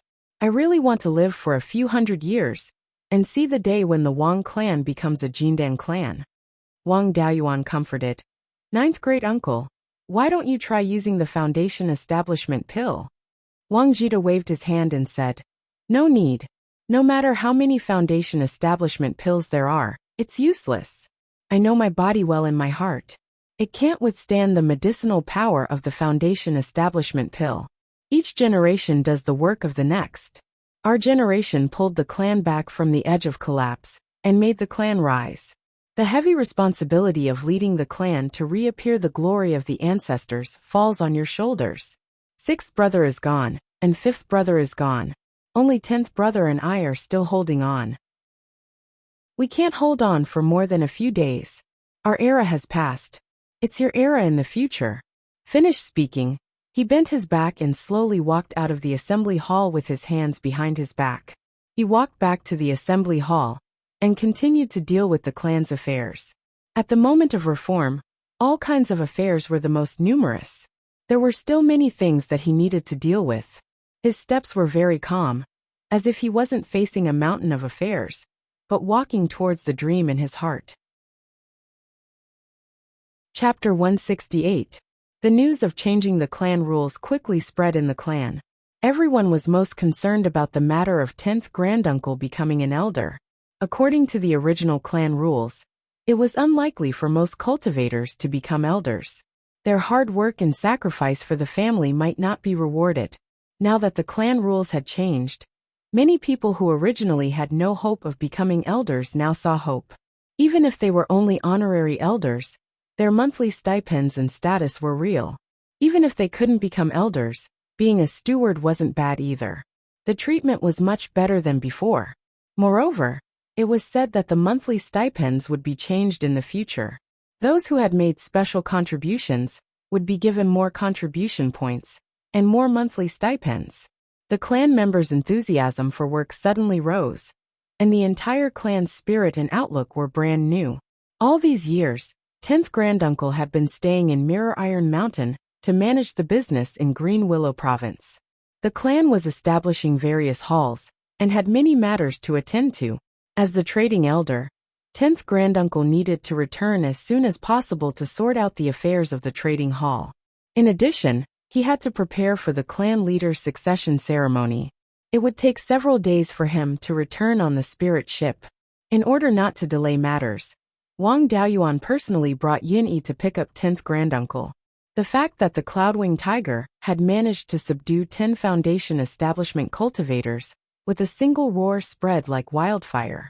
When the clansmen saw Yin-Yi flying in the sky, they were also very excited. Yin-Yi was even more excited. She was bullied in the Spiritual Pearls space all day long and couldn't fly freely. After the Spiritual Pearls space was upgraded, it was less than 300 feet tall. It was too small for her huge body. Now that she had a chance to come out, she was willing to do manual labor. As soon as this fellow came out, she flew desperately. Wang Daoyuan couldn't catch up with her at all. He might as well just ride it and hurry on his way. Yin-Yi flew at a normal speed, more than 2,000 miles in 2 hours. The man and the tiger arrived at Mirror Iron Mountain in less than 2 hours. When the clansmen of Mirror Iron Mountain saw Wang Daoyuan riding Yin-Yi, they were very envious. Time was of the essence, so he didn't have time to stay. He returned to Jade Spring Peak after picking up 10th Granduncle. 10th Great-Uncle was already over 110 years old. He rode Yin-Yi and flew in the air. He was as excited as a child. Yin-Yi's flying speed was fast, and Wang Daoyuan cast a layer of spirit energy barrier on her. He excitedly said, "Daoyuan, remove the protective shield. I also want to experience the feeling of flying. I've always envied you Foundation establishment cultivators for being able to fly on swords." It was a pity that Foundation establishment cultivators couldn't take others with them on their flying swords, so they had never tried it before. I didn't expect that I would have a chance after being buried up to my neck. Wang Daoyuan asked Yin-Yi to slow down and then put away the protective shield. Feeling the wind blowing on his cheeks, the 100-year-old man was so excited that his eyes were brimming with tears. The two of them quickly arrived at Jade Spring Peak. As soon as 10th Great-Uncle landed, he began to command his clansmen to prepare for the clan head succession ceremony. 5 days later, the entire Jade Spring Peak was draped in red and jubilant decorations. Next, it was time to invite guests. This job could only fall on Wang Daoyuan's head. Qi condensation cultivators were too slow, and he was the only junior among the Foundation establishment cultivators. After all, there was no reason for an elder to do the job of sending invitations. Preparing for the disciplinary hall was also simple. The disciplinary hall usually didn't have a fixed job. A few upright clansmen with management experience were found to be stewards, and the daily affairs were left to them to manage. After spending 3 days, they finally visited all the clans in the northern part of Qingli Prefecture that were friendly with the Wang clan. Half a month later, the clan head succession ceremony officially began.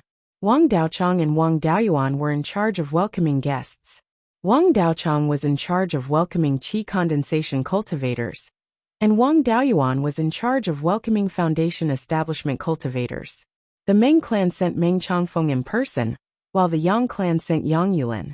The clans that were in the same camp as the Yang clan, whether they were Foundation establishment or Peak Qi condensation elders, all sent people to congratulate them. The congratulatory gifts were also relatively simple. Most of them were medicinal pills, spirit medicines, magic tools, and the like that early-stage Foundation establishment cultivators could use. After half a day, all the friendly clans nearby had arrived. The clan head succession ceremony was about to begin. Wang Daoyuan and Wang Daochang also had to return to the ancestral temple to participate in the ceremony. At this moment, a sword light flashed in the southwest direction. After a few breaths, a foundation establishment cultivator landed in front of Wang Daoyuan. The person laughed loudly. The Wang clan doesn't treat me as a friend. Such a big event like the clan head succession ceremony. And they didn't even inform me. Today, I have to make Wang Daoyu drink a good cup. Wang Daoyuan bowed and said, Senior Li, please forgive me. The two clans are thousands of miles apart, and you have to deal with a lot of matters every day. I dare not trouble you with such a small matter. The person who came was the Li clan head Li Xinghe, who had a conflict with the Jin clan outside Jinyan City. Wang Daoyuan welcomed Li Xinghe to the ancestral temple. At this moment, the older generation of foundation establishment cultivators were all chatting around Wang Jian, and the younger generation were all chatting around Wang Shui. Seeing that Li Xinghe had arrived, Wang Jian immediately went forward to welcome him. Li Xinghe said reproachfully, Wang Daoyu, you don't treat me as a friend. You didn't even send me an invitation for such a big event. I came uninvited. Don't tell me the Wang clan didn't prepare food and wine for me? Wang Jian smiled and said, You are a busy person with many things to do. How would I dare to trouble you with such a small matter? Don't worry about the food and wine. It's enough to get you drunk dozens of times. Li Xinghe sighed and said, I really envy you. The Wang clan has a successor, and you have such a good successor like Shui little friend. Also Daoyuan and Daochang, these two little friend, can also take on important roles. Unlike me, I have to personally deal with the matters of the clan. Wang Jian smiled and said, You are too modest. The Li clan has more than 100 cultivators, and I have seen only 2 juniors who can take on important roles. If you want to be like me and focus on cultivation, can't you find someone to entrust it to? Li Xinghe smiled in relief. There are indeed a few juniors in the clan who can be entrusted with important roles. However, compared to the 3 juniors you have, they are still lacking. Furthermore, they are still immature. I am still worried about handing the clan over to them now. The two of them exchanged pleasantries and soon, the ceremony officially began. Grand Duke Wang Jize personally read the sacrificial oration in front of the ancestral temple, informing the ancestors that the clan had a new clan leader.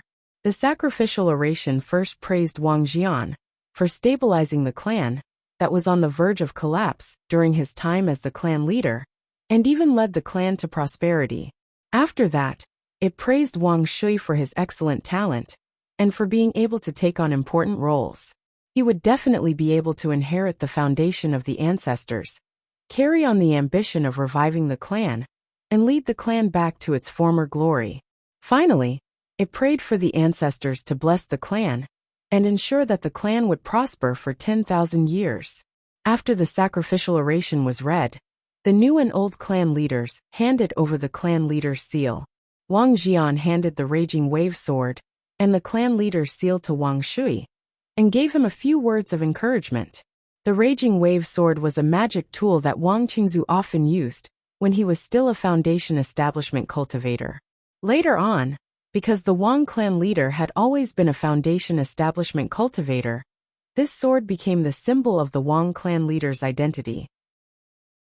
Wang Shui bowed and received the sword and seal, expressing that he would work hard and lead the clan back to its former glory.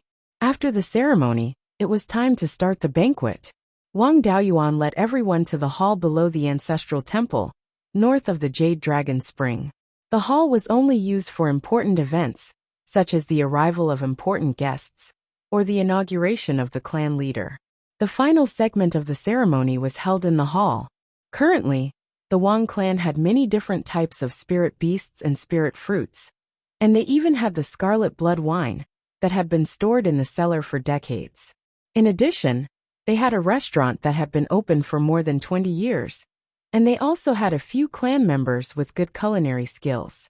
All the guests who came to congratulate them were full of praise for the Wang clan's food and wine. Chapter 169. After 3 rounds of wine and 5 dishes, everyone began to leave. However, Li Xinghe and Meng Changfeng passed out drunk. After everyone left, the two of them suddenly became energetic. Wang Shui naturally knew that the two of them deliberately passed out drunk because they had something to discuss. He led the two of them to the meeting hall. Wang Daoyuan also came to the meeting hall. The two Grand Supreme Elders were not in charge, so he was the only one discussing with Wang Shui. After the four of them sat down, Wang Shui asked, "Daoyu, what's the matter?" Li Xinghe smiled and said, "The matter is like this. A few clans in the northern part of Heian County have built a new market by the Hayun Lake. They want to invite the Wang clan to join them." Heian County was west of Qingli County. It was not like Qingli County, where the Qingli River covered the entire county. The southern part of Heian County was close to the Wanchuan River. There were many rivers and water transportation was convenient. The northern and central parts were more awkward. There were no large rivers, only small rivers and large grasslands. Several small rivers converged to form a medium-sized lake, which was Hayun Lake. Hayun Lake was located slightly east of the northern part of Heian County. It was not far from Qingli County, but it did not belong to the Qingli River. Hayun Lake was considered the water transportation hub of the northern and central parts of Heian County. Building a market here would be extremely beneficial to the clans in the central part of Heian County. However, Hayun Lake did not have a large amount of water. When there was plenty of water, the lake water could flow south and finally join the Wanchuan River. During normal years, the lake water would flow south for 1,000 miles and then dry up. Most of the time, Hayun Lake was an isolated water transportation hub and was not connected to other water systems. Therefore, the matter of building a market at Hayun Lake was something that the clans in the northern part of Heian County played behind closed doors. There was not much meaning for the Wang clan and Meng clan to get involved. Before the spirit-forbidding silkworms were developed, the Wang clan was mainly engaged in the ore and spiritual wood business. These were all major commodities. It was too time-consuming to transport large quantities of goods by land. They also needed a large number of spiritual beasts to transport the goods, and a large number of cultivators to protect the goods. The Wang clan's water transportation was extremely convenient. Even if they wanted to expand the clan's business, it was most convenient to travel downstream along the Qingli River. Wang Daoyuan asked, "This Crane Cloud Lake is thousands of miles away from the Jade Spring Peak, and there is no water route connecting it to the Jade Spring Peak. To my Wang clan, traveling by land is not very realistic." Before Li Xinghe could open his mouth, Meng Chongfeng hurriedly interjected, "Wang Daoyu, you may not know this, but the distance between the upper reaches of the turbid water stream and the Leaping Horse River, a tributary of the Crane Cloud Lake, is only a little more than 100 miles. As long as the two rivers are connected, the waterway will be clear." The turbid water stream was a tributary of the Qingli River. It flowed into the Qingli River about 100 li south of the Qingli city. The Meng family's Ash Cloud Peak was located next to one of the tributaries of the muddy water stream. When the Meng family transported large quantities of goods to Clear Glass City, the main waterway was turbid water stream. The Yuma River originated from the border between the two counties and flowed westward into the Crane Cloud Lake. The Leaping Horse River was not big, and the river surface was only 30 to 40 feet wide. First-rank horse-type demonic beasts could directly jump across, hence the name Leaping Horse River. Li Xinghe continued, "Although the Yuma River's water volume is small, its advantage lies in its low terrain. The turbid water stream was located at a high altitude and had a large amount of water. As long as the two rivers were connected by a canal, the abundant water of the turbid water stream would flow into the Yuma River through the canal. At that time, the Wang family's goods would flow into the turbid water stream along the Qingli River. Going upstream and passing through the canal, they would enter the Yuma River and reach the Crane Cloud Lake market. From what I know, the Qingli County's production of various ores and spiritual wood is extremely high. In the Qingli city market, they cannot be sold for a good price. However, the north of the Heian County is filled with towering mountains and precipitous ridges with many demonic beasts. There are very few suitable mines, and there is no water transportation. Thus, the entire Heian County is extremely lacking in ores and spiritual wood. As long as the Wang family transported their ores and spiritual wood over, the price would easily increase by several folds. Furthermore, the demand in Heian County is very high. The ores and spiritual wood transported by the Wang family will definitely not be overstocked. Wang Shui asked, "If I remember correctly, the mountain between the turbid water stream and the Yuma River is the Iron Screen Mountain, right? The rocks of this mountain are extremely hard. Do you have the ability to dig through it?" Li Xinghe's face was filled with joy as he said, "If it was in the past, we wouldn't even dare to think about it.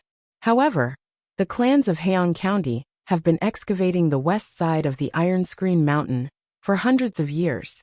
Some time ago, the Iron Screen Mountain collapsed from the excavation, and a 30-meter wide gap appeared.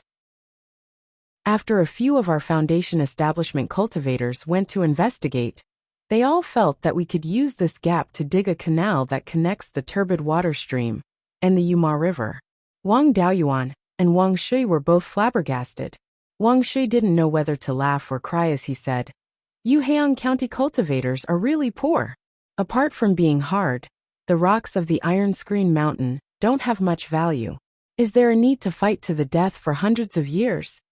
Li Xinghe laughed awkwardly. "Aren't we going crazy from the lack of rocks? We can only dig whenever we see a rock. I didn't expect to find such a great benefit." Wang Shui pondered for a moment before saying, "My Wang family is lacking people. We can't spare anyone to help dig a canal." Li Xinghe didn't find it strange at all as he laughed. "How could we trouble the Wang family with such a small matter? We can send people from our side. After all, the biggest obstacle, the Iron Screen Mountain, has already been excavated. The other places aren't much. With the strength of us foundation establishment cultivators, we can dig 100-mile canal in no time. I came here to contact a few clans that produce ores, stones and wood to do business in Haiyan Lake Market." Wang Daoyuan asked, "Senior, why don't you contact the Yang family? The Yang family is now the leading clan in the north of Qingli County. As long as the Yang family agrees, isn't this a small matter?" Li Xinghe sighed and said, "If we can convince the Yang family, it'll be fine. However, this matter will harm the Yang family's interests. The Yang family mainly refines weapons. The cheaper the ores and spiritual wood in Qingli County, the greater the benefits for the Yang family. However, once the waterway between Qingli County and Haiyan Lake is opened, the ores and spiritual wood in Qingli County will have a new market. The price will definitely rise, and it will be disadvantageous for the Yang family. It's already good enough that the Yang family doesn't personally suppress them. Why would they help?" Wang Shui thought for a while and said, "This matter is really not easy to handle. My Wang family and the Yang family have been friends for hundreds of years. If it really harms the Yang family's interests, I won't dare to act rashly. I will need to discuss it with the clan's elders." Li Xinghe wasn't in a hurry and replied, "This should be done. I am currently in the Iron Screen Mountain area, and am in charge of excavating the canal. If there is a result, you can tell Dao Yumeng and let him pass it on to me." Finished speaking, Li Xinghe and Meng Changfeng bid farewell and left. After they left, Wang Shui asked, "Dao Yuan, what do you think about this matter?" Wang Daoyuan replied, "We are all amateurs in this area. I don't even know the price of spiritual wood and ores. It's better to ask 10th granduncle. He is an expert in this area." Wang Shui nodded and said, "Then gather all the elders and discuss this matter, especially 10th granduncle's opinion." Chapter 170. At this time, the celebration had just ended. The elders of the family were still at Jade Spring Peak. With the patriarch's summons, all the elders quickly arrived at the discussion hall. Wang Daoyuan explained the whole story to the elders. After that, Wang Shui said, "The whole story of this matter, Daoyuan has already explained it very clearly. What should we do next, elders? Please discuss it. Daochang, you are the elder of the mines. You speak." Wang Shui wanted to nurture Wang Daochang and then become the grand elder himself. He wanted to train him when he had the chance. Wang Daochang was called. He could only stand and answer, "This depends on how much profit there is.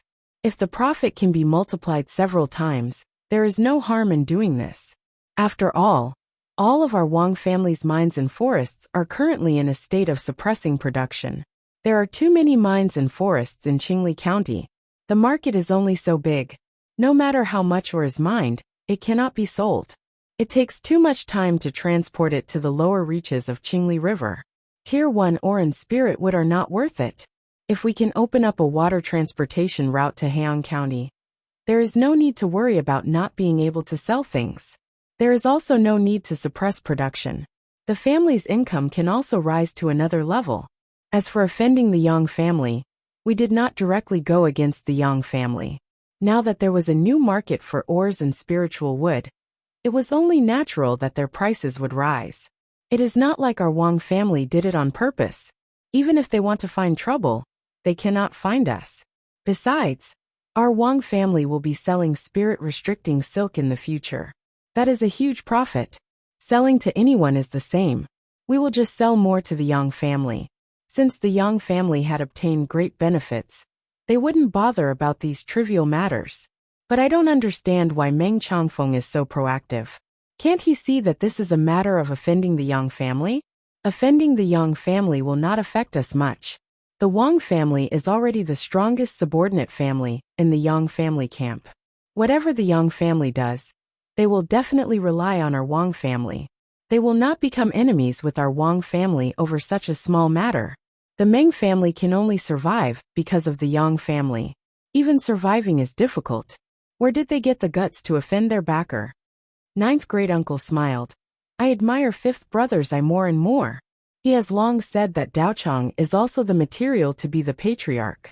He did not see it before. He was indeed a good seedling, if he were to be sent out to gain experience. Dao Chang's analysis is correct. There's no harm in our Wang clan doing this business. If he indirectly damaged the Yang family's interests, the Yang family wouldn't do anything. In the future, he could use the spirit-restricting silk to make up for it. As for what the Ming clan thinks, Dao Yuan, you tell us. Wang Daoyuan stood up and replied. Now I finally know why Senior Meng Qingshan said he was worried before he died. On the day Tai Gong and I went to pay our respects, Meng Changfeng used the excuse of thanking Yin Yi for carrying Senior Meng's coffin back, and asked me to release Yin Yi to help him.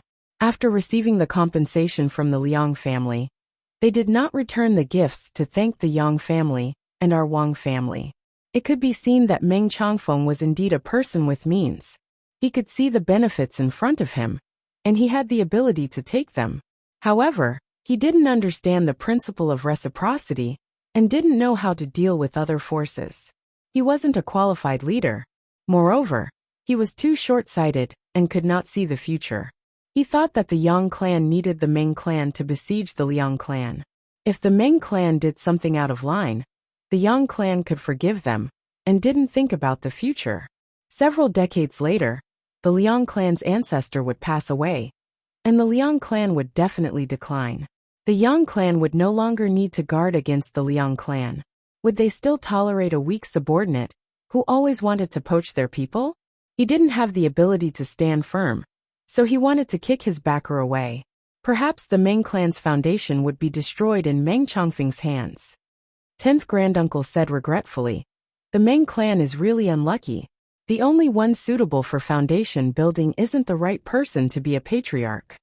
Wang Shui asked, Elders, do you have any objections? If you don't, then agree for now. Afterwards, we'll send people to try and see how much profit we can get. If the profit is low, then we'll ship less. If the profit is high, we'll buy a shop there and do this business well. 10th granduncle, you'll be in charge of this matter. Dao Chang and Dao Yuan will assist you. The three stood up and said yes. Wang Daoyuan directly rode his sword to Qingyan Peak and explained the Wang clan's intentions to Meng Changfeng. After Meng Changfeng received the news, he eagerly sent a message to Li Xinghe. Wang Daoyuan took his leave and thought to himself, what a pity. This kind of person can be used to assume personal responsibility, but not to take charge of the overall situation. He's a talented general, but he's sitting in the position of marshal. 2 months later, Meng Changfeng came to Yuchuan Peak and passed on the news to Li Xinghe. The canal between Muddy Water Stream and Yuma River had been dug through. Li Xinghe invited the Wang clan to send people to Hayun Lake Market to discuss matters of cooperation. The Wang clan had long since made preparations. They sent out 10th granduncle, Wang Daochang, and Wang Daoyuan with 2 spirit ships to Heyun Lake. Of the 2 spirit ships, one was loaded with all the Wang clan's ores, and the other was loaded with all the types of spirit wood. Only a little of each type was loaded. The goods on these 2 ships were used to test the waters and see what kind of price they could be sold for in Heyun Lake Market. They could also display the types of products the Wang clan had. The 2 ships set off from Sleeping Bao Lake and headed south. After reaching Clear Glass Market, they continued south for 100 li. When they reached the place where muddy water stream flowed into Clear Glass River, the river water here was half muddy and half clear. The eastern half of the river was so clear that the bottom could be seen, while the western half was filled with roiling turbid waves. The spirit ship turned here and entered Muddy Water Stream. Muddy Water Stream's volume was no less than Clear Water Stream. It was just that the water surface was narrower and the flow was faster. 3,000 li to the west, the tall mountain range in the west could already be seen in the distance. This was the legendary Iron Screen Mountain. It really was like a huge screen that separated things. After another 1,000 li, Iron Screen Mountain was already in sight. Muddy Water Stream originally flowed from south to north, but it turned back here and flowed east. The place where Iron Screen Mountain had been dug and collapsed just happened to be where Muddy Water Stream turned. This place that had been dug and collapsed was named Heaven's Gate Pass. This name was quite appropriate. Looking from the east, it really did look like a gate had opened in the sky. The stream was artificially divided into 2 here. About half of the water passed through Heaven's Gate Pass and flowed west. Wang Daoyuan did not dare to let the spirit ship pass rashly.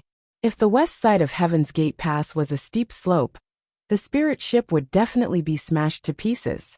He flew over Heaven's Gate Pass on his sword in advance, and found that the west side was a huge gentle slope.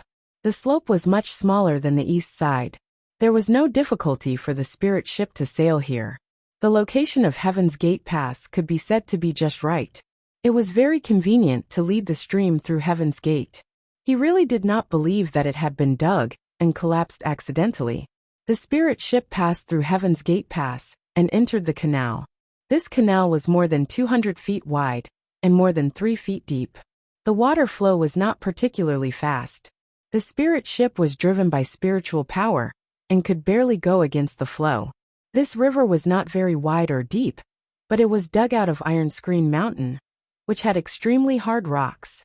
With the hardness of Iron Screen Mountain's rock, Wang Daoyuan's golden knife technique could only leave a mark less than an inch deep on the rock. A canal that was more than 100 miles long could not have been dug out in a short time. In order to break through Iron Screen Mountain and open up the waterway between the 2 counties, several families in Heian County really spent hundreds of years of effort. Chapter 171. After passing through Heaven's Gate, the rest of the waterway was easy to traverse as it flowed downstream.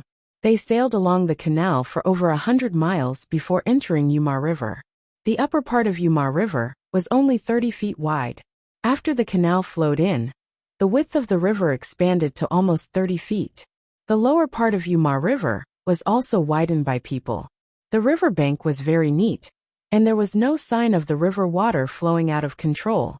Following Yuma River westward for over 2,000 miles, they arrived at Heyun Lake. Heyun Lake was a circular lake with a small area of less than 200 miles in diameter. This was only after the canal was dug and the muddy water stream poured in. Wang Daoyuan had stayed in Luliu province for nearly 20 years and was used to the Hundred Rivers Lake. Now Heyun Lake was too small. Near the shore, there was grass that had just been submerged underwater. It seemed that after the canal was dug, the lake expanded a lot. The center of the lake was very deep, at least 30 to 40 feet deep. The place where Crane Cloud Lake was located was a natural depression. The east, west, and north sides were very high and the rivers all converged towards Heyun Lake. Only the southeast corner of the lake was low. The lake water flowed out from there and formed a stream called Heyun Stream. Heyun Stream was 50 to 60 feet wide and only 1 foot deep. The water flow was very gentle. This amount of water was incomparable to the amount of water from Heaven's Gate. In the future, the water level of Heyun Lake would continue to rise, and the flow of Heyun Stream would also increase until the water level of Heyun Lake stabilized. At this moment, Wang Daoyuan finally understood that the few clans of Heyang County had big plans. Digging through Taiping Mountain was not only to connect the two counties to each other, but also to expand southward. Half of the muddy water stream's water flow would be channeled into Heyun Lake, and the flow of Heyun Stream would skyrocket. Even in normal years, it could flow southward into Wanchuan River, and navigation would not be a problem. In this way, after the clans in the northern part of Heyang County became stronger, they could expand their business to the southern part of Heyang County through the waterway. Digging through Taiping Mountain would solve the problem of lacking resources in the northern part of Heyang County and provide a bright future for the clans in the northern part of Heyang County. It would also solve the problem of Qingli County's resource backlog, killing 3 birds with 1 stone. The old ancestors of these clans were really far-sighted. The Yuma River converged from the east of the Crane Cloud Lake, and the Crane Cloud Creek was at the southeast corner of the Crane Cloud Lake. The Crane Cloud Lake Market was built on the shore between the mouth of the Yuma River and the Crane Cloud River. It was convenient to receive the resources from Qingli County, and it was also convenient to do business with the southern powers of Heian County. However, the market square was not completed yet. Only a few dozen shops near the mouth of the Yuma River had been completed. The layout of the market square was very particular. The whole market square was like a rake, and the teeth of the rake extended into the lake. On each rake, there was a street, and on both sides of the street were shops. Behind each shop was a small pier, making the best use of water transportation. On the shore of the lake there were only a few shops, and a road connecting the various rakes. These rakes were made of rocks, and they were more than 2 zhang above the water surface. They had fully taken into account that the water level of Heyun Lake would continue to rise in the future. As soon as the Wang family's spirit ship arrived, more than 10 people immediately came forward to greet them. The 5 or 6 people in front were all Foundation establishment cultivators. They should be the patriarchs of the various families. The leader was Li Xinghe. The spirit ship docked at the first rake closest to the mouth of the Yuma River, and the 3 people of the Wang family disembarked. Li Xinghe was a Foundation establishment cultivator. As the only Foundation establishment cultivator of the Wang family, Wang Daoyuan naturally had to walk at the front. Li Xinghe cupped his hands. "Little friend Wang, how have you been? The few of us have been waiting here for the stars and the moon, and finally, our little friend has arrived." Wang Daoyuan returned the greeting. "The mountains are high, and the water is far away. I'm not familiar with the waterways, so I walked slowly. I've made all of you wait. There are still important matters in the family, so the patriarch can't come personally. I hope that all of you will forgive him." Li Xinghe waved his hand. "The Wang family has many businesses and many affairs. How can the patriarch leave so easily? We are already very satisfied that our little friend can come. Please come in, we can slowly discuss business matters." Under Li Xinghe's lead, Wang Daoyuan and the other 2 people came to a hall that was very similar to the Wang family's meeting hall. Everyone took their seats. Li Xinghe asked, "What kind of spiritual items did the Wang family bring this time?" Wang Daoyuan answered, "The Wang family is weak, our territory is small, and we have few businesses. This time, we only brought 10 types of first-grade ores, 2 types of second-grade ores, 12 types of first-grade spiritual wood, and 1 type of second-grade spiritual wood. However, we didn't bring much of each type of resource. The patriarch wants us to first bring samples and see the price." Hearing that there were more than 20 types of resources, and 3 types of second-grade ones, the few Foundation establishment cultivators became excited. Li Xinghe asked, "What are the types? Can little friend Wang tell us?" Wang Daoyuan introduced Wang Jihe and Wang Daochang to everyone, saying, "This is my 10th granduncle, the Wang family's elder in charge of trade. This is my second brother, the Wang family's elder in charge of mines and forests. If you want to ask about the types of ores and spiritual wood, you can ask my second brother. If you want to ask about business, my 10th granduncle can answer." Wang Daochang gave a detailed introduction of the ores and spiritual wood that he brought. Li Xinghe asked, How much of this green jade bamboo can the Wang family provide? Although this item isn't considered rare in Qingli County, it is a rare item in the northern part of Heian County. The second-grade spiritual wood that the Wang family brought was precisely the green jade bamboo. Although this item wasn't classified as a tree, it was usually included in the spiritual wood category during business transactions. Wang Daochang answered. The Wang family hasn't been cultivating this green jade bamboo for long. Every year, we only produce 4 or 5 stalks and sell them to the Yang family. Every year, we can sell at most 2 stalks to Heyuan Lake Market. The green jade bamboo needed to grow for 20 years before it could be used to refine magic tools. A complete stalk of green jade bamboo could at most be used to refine low-grade second-grade magic longswords.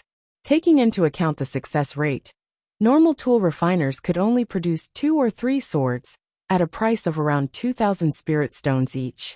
At Qingli Market, the price of a stalk of green jade bamboo was usually around 1,000 spirit stones. Wang Daoyuan ordered the boatman to carry a stalk of green jade bamboo to the door. Several foundation establishment cultivators immediately used their spiritual sense to sweep it over. Soon after, they used their spiritual sense to communicate with each other. Afterwards, Li Xinghe made a bid. How about 2,000 spirit stones for a stalk of this green jade bamboo? Of course, this was only a test price. The 3 Wang family members only smiled and didn't say anything. Li Xinghe sighed and said, at most 3,000.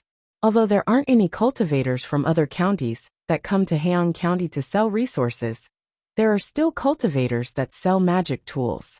A low-grade second-grade magic tool is only around 3,000 spirit stones. If the price of the green jade bamboo is any higher, we tool refiners won't be able to make any profit.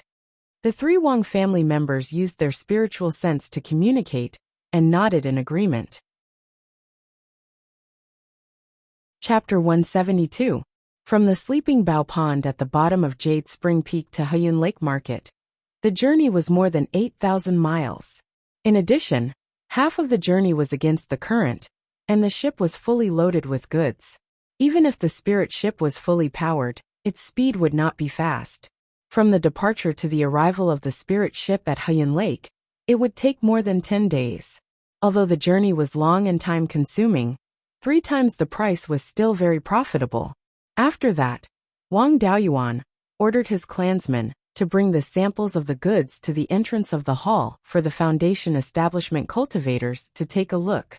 10th great uncle Wang Jihe then discussed the price with them. After spending more than 2 hours, they finally settled the purchase price of all the ores and spirit wood. The purchase price here was 2 to 4 times the price of Qingli Market. The total price of the 2 ships of goods was about 3 times the average price of Qingli Market.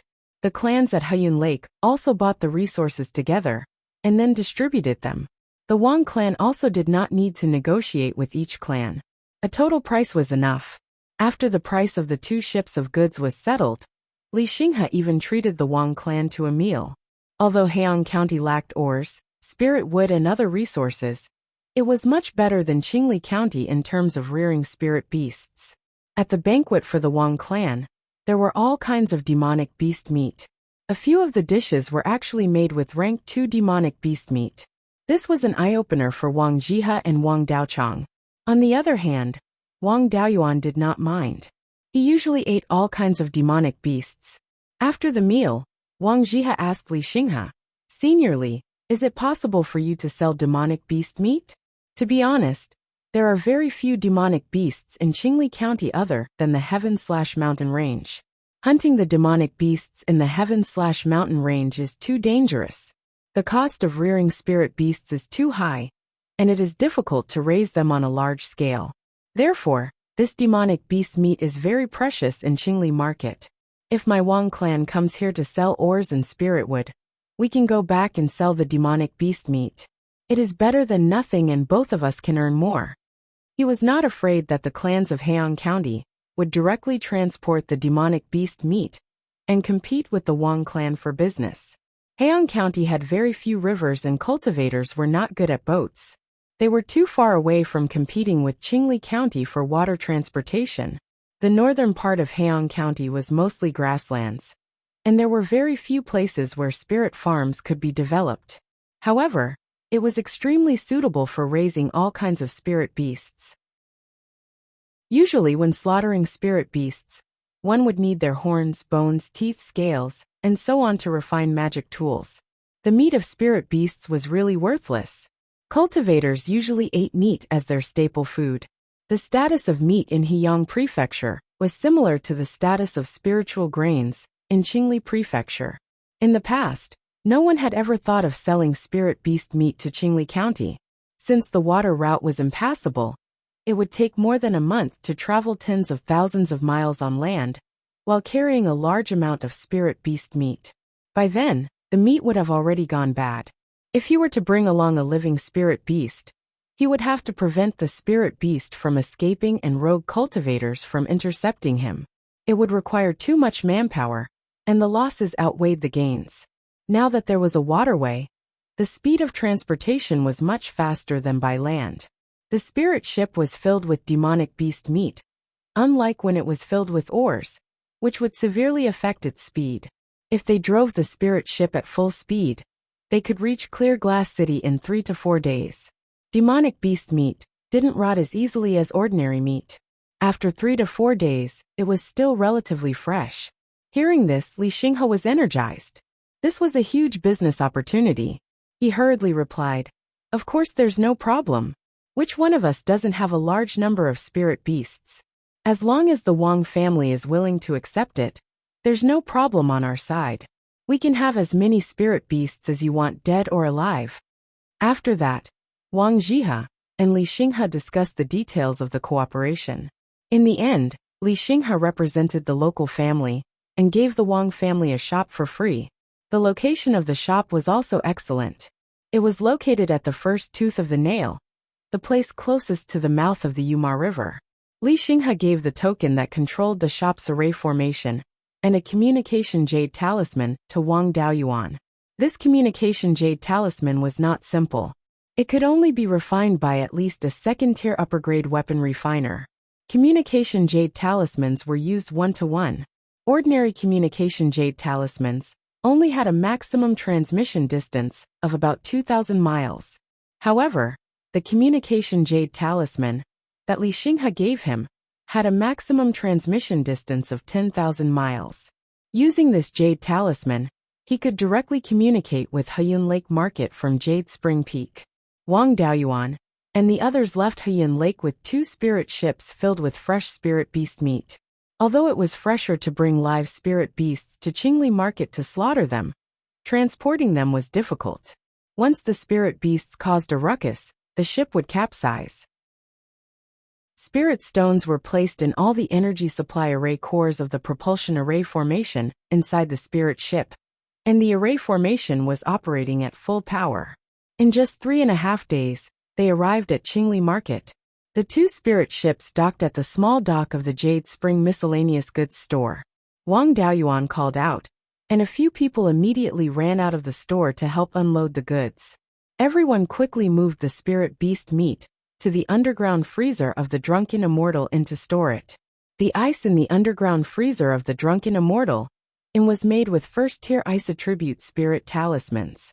Wang Daoyuan could barely refine ice, wind, and thunder attribute spirit talismans.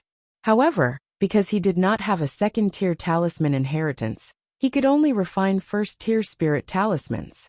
Unfortunately, if the ice attribute spirit talisman was used in the outside world, the ice created would quickly melt. It was not effective to use it on the spirit ship.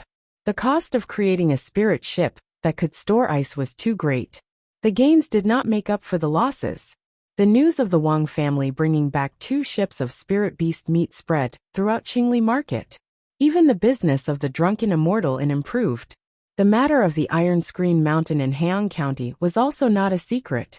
It was obvious that the Wang family had made a deal with the clans in Heyang County to buy the demon beast meat. As for what they were selling, it was obvious. In a small room in the Yang family store where Wang Shui had reached foundation establishment, the Yang family patriarch sat high above and asked the 2 youths, "You all know that the Wang family sold the ores and spirit wood to Heyang County and shipped the spirit beast meat back. Tell us, What should our Yang family do? There was a middle-aged man and 2 youths in the room. There were a total of 3 foundation establishment cultivators. One of the muscular youths said, "The Wang family is simply looking down on our Yang family. We have protected them for 300 years, and they repay kindness with enmity. And the Meng family, this matter was instigated by them. They have really raised a bunch of ingrates." Yang Yong said, "Yoo-hoo, you can't say that. Yulin, what do you think?" Yang Yulin replied, "Although the Wang family's business with Heian County will cause the price of ores and spirit wood to rise, they are not deliberately harming our Yang family's interests. Heian County has spent several hundred years of effort to open up the waterway. They have made ample preparations, and the general trend is already set. Even if the Wang family does not do this business on account of our Yang family, what about the Liang family? Once the waterway is open, there will always be people doing business. Rather than letting the enemy take the initiative, why not let the Wang family take advantage of this first?" The Wang family has 4 foundation establishment cultivators, and Wang Daoyuan seems to have obtained the legacy of an ancient cultivator. He has cultivated 5 elements techniques, and even obtained a foundation establishment pill. Otherwise, how could a pentaspirit veins cultivator reach foundation establishment before Wang Daochang? It is hard to say how many foundation establishment pills he has obtained. It is also hard to say how many foundation establishment cultivators the Wang family will have in the future. The Wang family has already become an influential power in the northern part of Qingli County. In the future, whatever our Yang family wants to do, it will be much better with the Wang family's cooperation. Our Yang family should rely heavily on the Wang family and treat them as an important ally, not an enemy. If we push the Wang family into the enemy camp because of such a small matter, our losses will be even greater. It is just that I do not understand, where did the Meng family get the guts to instigate this matter? Chapter 173. The middle-aged foundation establishment cultivator smiled. "What Yulin said makes sense. It's indeed not worth it to fall out with the Wang family over such a small matter. As for the Meng clan, you're still young and don't know much about Meng Changfeng. Meng Changfeng was an astute man and a man of means. It's just that he didn't have the foresight to think that the Yang clan would leave him alone if he was still useful." Yang Yong heaved a sigh and said, "Oh Yoo-hoo, you're still too young and impetuous." He was clearly a good seedling who had opened up his violet palace, but his way of thinking was so simple. You have to think about the big picture when you do things.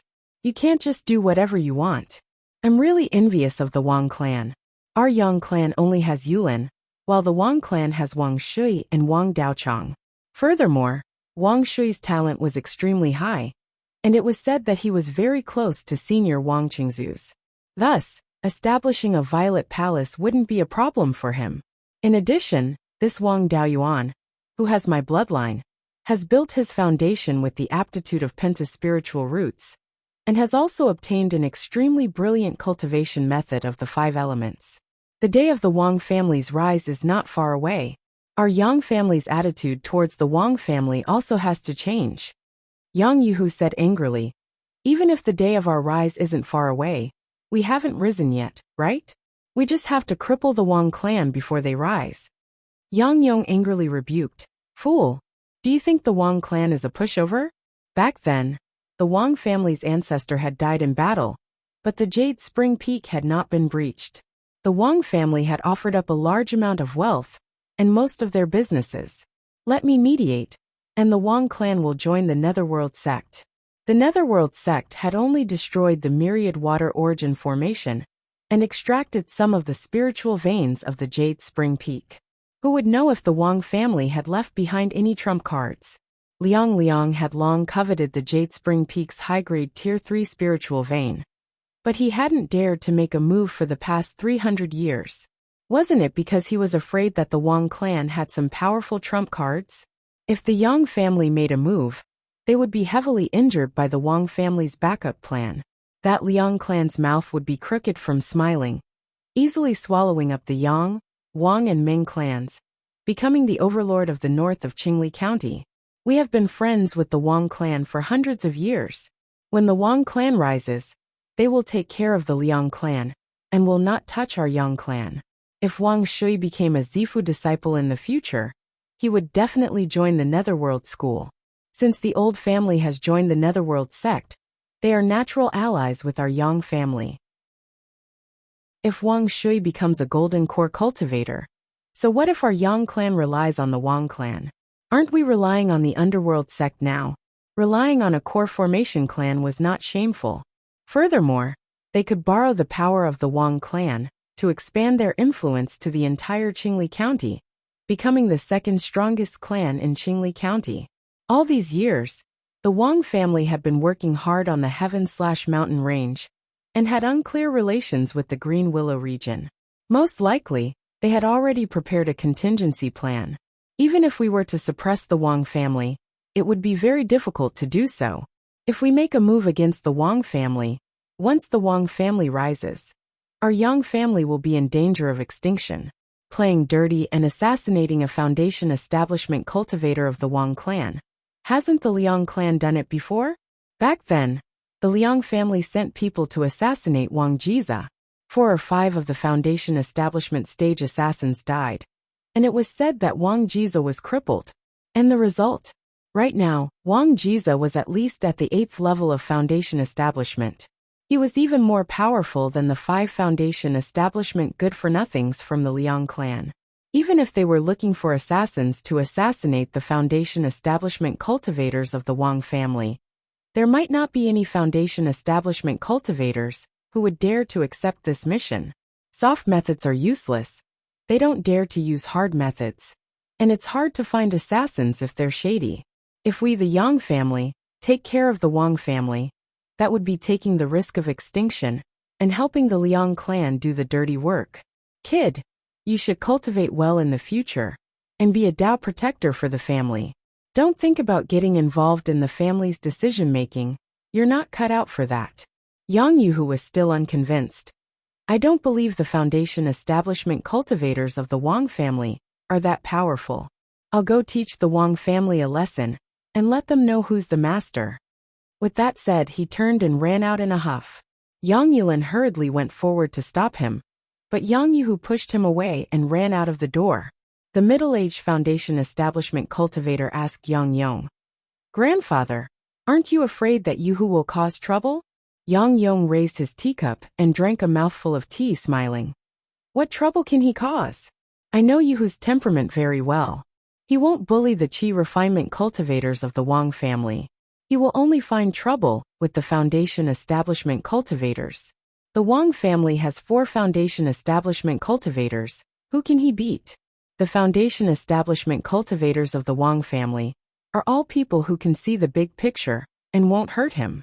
Let him cause trouble. It can also be considered as a warning to the Wang family." The middle-aged foundation establishment cultivator was somewhat incredulous, asking, "You're saying that Yuhu can't beat Wang Daoyuan?" Wang Daoyuan has just entered the foundation establishment realm not long ago. Yang Yong smiled. "Last time, when we went to exterminate the Red-Beard bandits, more than 30 foundation establishment cultivators suffered heavy casualties, but Wang Daoyuan came out unscathed. According to the report of a spy, the 6th master of the Red-Beard bandits went to hunt him down.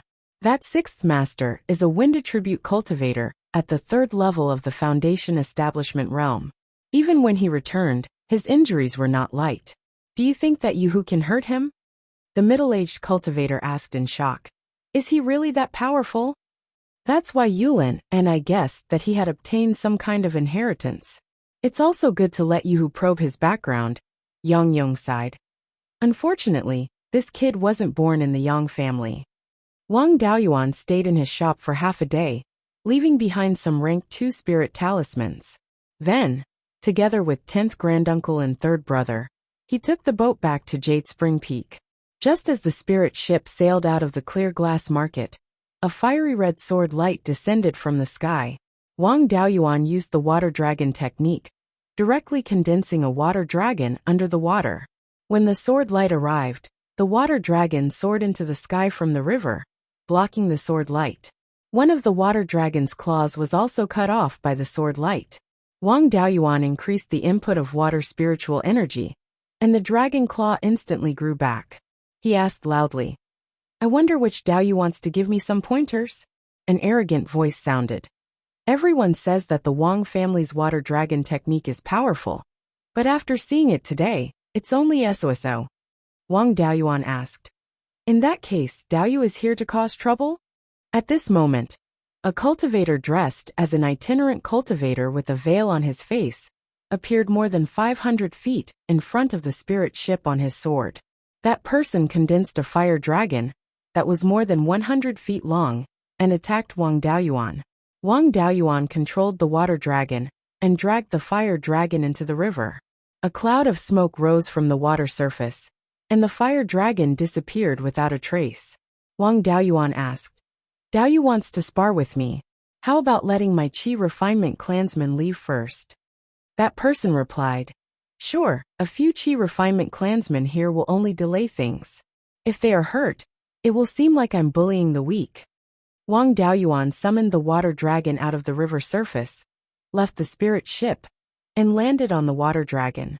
He kept an eye on his opponent to prevent him from attacking the spirit ship. The spirit ship quickly sailed for 2 to 3 miles, and the opponent could no longer attack the spirit ship. Wang Daoyuan took out the smooth wave sword and said, "Please enlighten me." The itinerant cultivator held the sword in his right hand, and with his left hand, he brushed the sword with his fingers. Instantly, 3 scarlet beams of light shot towards Wang Daoyuan. The 3 scarlet beams of light were not powerful, and a water wall blocked all 3 of them. However, this move scared Wang Daoyuan quite a bit. The move that the itinerant cultivator used was a common starting move used by sword cultivators. It was called sword casting. Sword cultivators mainly focused on the sword, but it was not that they did not cultivate Dharma spells. It was just that when they were fighting, they cast Dharma spells with the sword in their hands. The Dharma spells would be imbued with the sharpness of the sword, increasing their power greatly. This method of casting was called sword casting. What the itinerant cultivator used was the basic move of sword casting. If this person was a sword cultivator, Wang Daoyuan would not be confident of defeating him if he did not use all his trump cards. Chapter 174. The rogue cultivator saw that Wang Daoyuan easily blocked the 3 red lights and waved his sword, sending out 2 more red sword lights. The person in front of him might be a sword cultivator, so Wang Daoyuan didn't dare to underestimate him. He used 10,000 dragons emerging from the sea to split a water dragon into 3 small water dragons about 8 meters long. One of the water dragons turned into a water dragon armor to protect himself. The other 2 water dragons went to meet the 2 red sword lights. The 2 water dragons scattered the sword lights, but also lost a small part of their bodies. This rogue cultivator is at Foundation Establishment Level 3. If he was a sword cultivator, a small water dragon definitely wouldn't be able to block one of his sword lights. Since he's not a sword cultivator, Wang Daoyuan was relieved. The opponent's main cultivation is fire. Fighting him on this clear glass river is already disadvantageous to him. This rogue cultivator doesn't have much explosive power, so it's hard for him to heavily injure him. So he only needs to rely on the water dragon technique to wear him down. He injected water attribute spirit energy into the 2 broken dragons, and the 2 water dragons returned to their original state. The rogue cultivator's cultivation is 2 levels higher than him, but he couldn't gain the upper hand, so he's a bit anxious. He landed on the water, controlled his flying sword to go around the 2 water dragons, and went straight for Wang Daoyuan. Wang Daoyuan used smoke escape to hide beside the 2 water dragons. The flying sword missed its target and turned around to attack him once again. He controlled the 2 water dragons to form a 160-meter-long one, and pounced on the flying sword. The water dragon opened its mouth and swallowed the flying sword. The rogue cultivator controlled the flying sword with all his strength, trying to penetrate the water dragon and escape. Wang Daoyuan increased the input of spirit energy, controlling the water dragon to suppress the flying sword. The battle between the 2 has completely turned into a war of attrition. It depends on who has more spirit energy. Wang Daoyuan still has the water dragon armor on his body, So even if the rogue cultivator has spare energy to attack, he still has the power to fight. But without his flying sword, the rogue cultivator can be said to be completely defenseless. Then, he separated another water dragon that was about 6 meters long from the water dragon armor. The little water dragon dived into the river from under his feet and did not show itself above the water surface. The rogue cultivator had used all his spiritual energy and consciousness to control the flying sword, so he didn't notice Wang Beiyuan's little trick. 3 breaths later, a small water dragon suddenly drilled out from the river under the rogue cultivator's feet and tied him up tightly. The rogue cultivator was still unwilling to admit defeat. He divided a portion of his spiritual energy to fight against the water dragon coiling around his body, while the rest of his spiritual energy and divine sense continued to control the flying sword. When Wang Daoyuan saw that he was not convinced, he sent out another water dragon that was 20 feet long. It flew directly towards the rogue cultivator and merged with the water dragon on his body. The water dragon's power had increased, and he had to divert more of his spiritual energy to fight it. With this extra force, the power on the flying sword immediately weakened a lot, and it was instantly subdued by Wang Daoyuan. The water dragon wrapped around the flying sword and flew towards Wang Daoyuan. Wang Daoyuan took the flying sword and kept it in his storage bag. He then controlled the big water dragon to pounce on the rogue cultivator. After the rogue cultivator gave up on the flying sword, he was trying his best to break free from the 4-meter-long water dragon on his body. He would succeed in a few more breaths. But at this moment, the 16-meter-long water dragon had already flown in front of him and merged with the 4-meter-long small water dragon, quickly entangling him. At this moment, on the tall building of a shop in the old square, 3 cultivators, old, middle-aged and green, were standing at the window, watching the battle between Wang Daoyuan and the rogue cultivator from afar. The middle-aged cultivator was shocked. The Wang family's water dragon technique is so powerful that Wang Daoyuan is only at Foundation Establishment Level 1, but he can suppress Jade Tiger, who is at Foundation Establishment Level 3. The old cultivator was Yang Yong. He smiled. How is this powerful? Back then, I saw with my own eyes that Senior Wang Qingzu used the water dragon technique to condense a 1,000-meter-long giant dragon and strangled a mid-stage Aurus core cultivator of the cruel Sun Palace to death. That cultivator's Aurus core was forcefully crushed. Wang Daoyuan cultivates the 5 elements technique, not the Wang family's art of overturning sea. His water dragon technique is still lacking a bit. If Wang Shui used the water dragon technique, a 10-meter-long water dragon would be able to subdue Jade Tiger. Yang Yong said to the middle-aged cultivator, Xiqing, go and bring Jade Tiger back. Also invite Wang Daoyuan here. Let's hope that this failure can make Yuhu remember it well. Wang Daoyuan wanted to transform the water dragon armor on his body into a water dragon and attack his opponent again. But he heard someone shout behind him, Little friend Wang, Jade Tiger is young and impetuous. After hearing the ancestor praise you, he is unconvinced and wants to spar with you. Please spare him this time. Wang Daoyuan turned around and saw that it was the Yang family's Yang Jiqing. He cupped his hands and said, Greetings, Senior Yang. Senior, are you saying that this rogue cultivator dressed as Daoyu is Brother Yang? He immediately recalled the water dragon and cupped his hands. Brother Yang, sorry for the offense. Then, he took out the flying sword he snatched from his storage bag and handed it back to Yang Yuhu. Yang Yuhu took the flying sword and didn't have the face to stay any longer. He turned around and flew towards the southeast on his sword. Yang Jiqing smiled. Little friend Wang, thank you for your magnanimity. My grandnephew is too useless. I hope Wang little friend doesn't blame him. I came here because the ancestor ordered me to invite little friend to the Yang family's shop for a chat.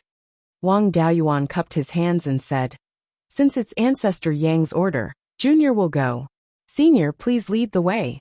Yang Jiqing flew in front on his sword, and Wang Daoyuan followed closely behind. They arrived at the shop where the Yang family's ancestor was. Seeing Yang Yong, Wang Daoyuan bowed and said, Junior Wang Daoyuan greets ancestor Yang. Yang Yong smiled.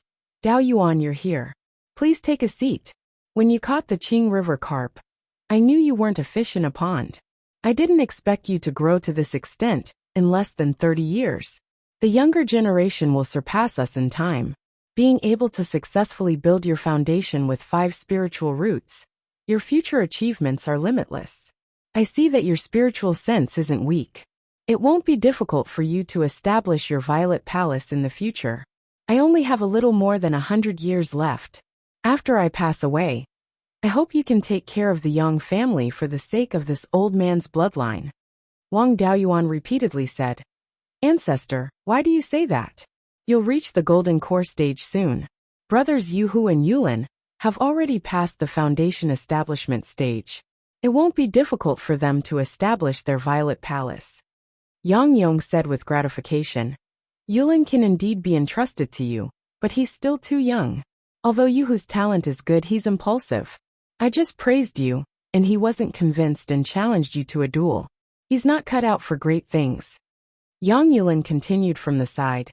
Fourth brother heard some rumors and thought that the Wang family wanted to go against the Yang family. Ancestor praised you again.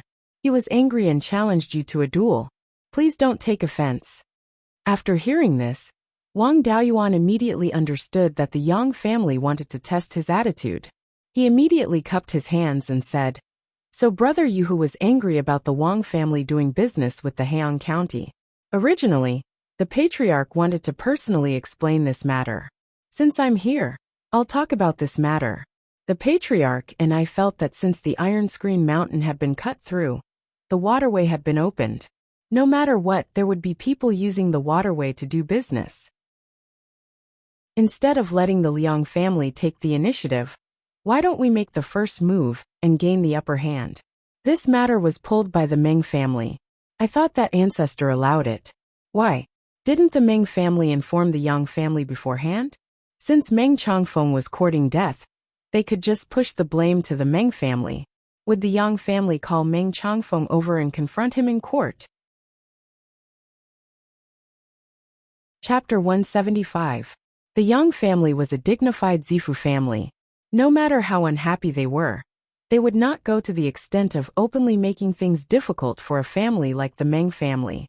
It was naturally impossible to confront them in court. Hearing Wang Daoyuan's evasive words, Yang Yulin continued, This Meng family is really too incompetent. Since the waterway is already open, doing business with Heian County is imperative. The Yang family won't have any objections. Just give my Yang family a heads up. An ancestor won't disagree. Wang Daoyuan said with a smile. This Daoyu Meng is indeed not too knowledgeable about the ways of the world. Seeing that the 3 families have supported each other for hundreds of years, I hope that ancestor won't take offense.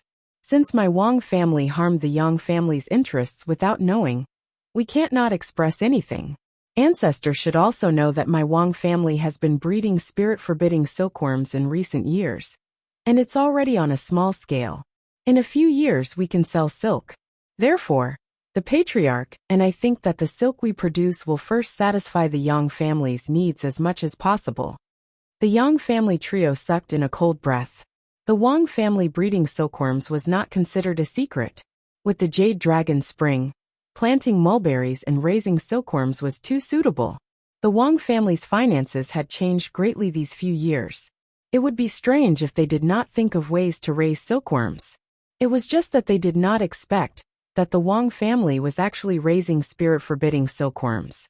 Ordinary Tier 1 mid-grade silk was only 20 to 30 spirit stones per caddy. It was not considered much. It could barely support a foundation establishment family. But spirit-forbidding silkworm silk cost a few hundred spirit stones per caddy. It was still priceless. After all, there were too few families like the Wang family, sitting on a high-grade Tier 3 spirit vein and a huge spirit spring. It was also difficult to find spirit-forbidding silkworms with similar conditions.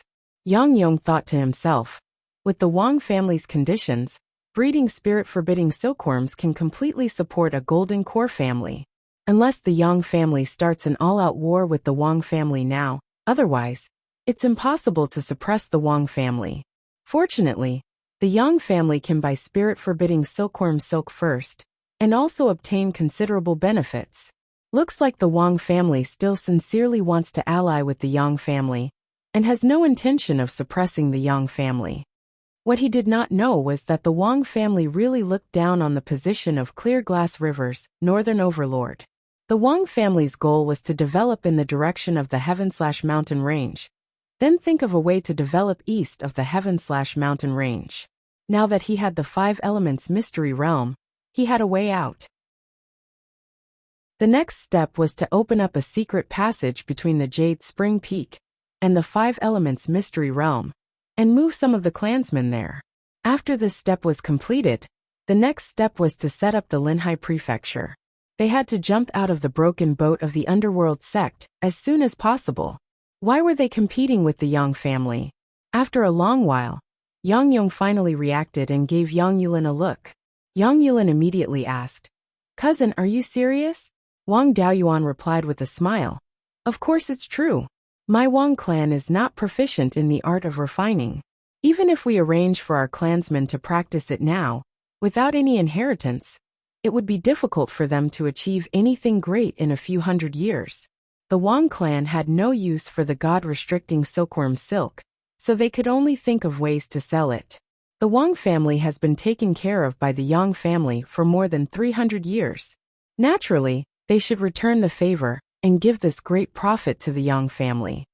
Yang Yong stroked his beard and laughed, saying, "Sure, for hundreds of years, the two families have intermarried for generations, and are already as close as one family. There was bound to be someone doing business in Heian County. It was better for the Wang clan to do it than for the Liang clan to take the initiative. There is no distinction between our two clans.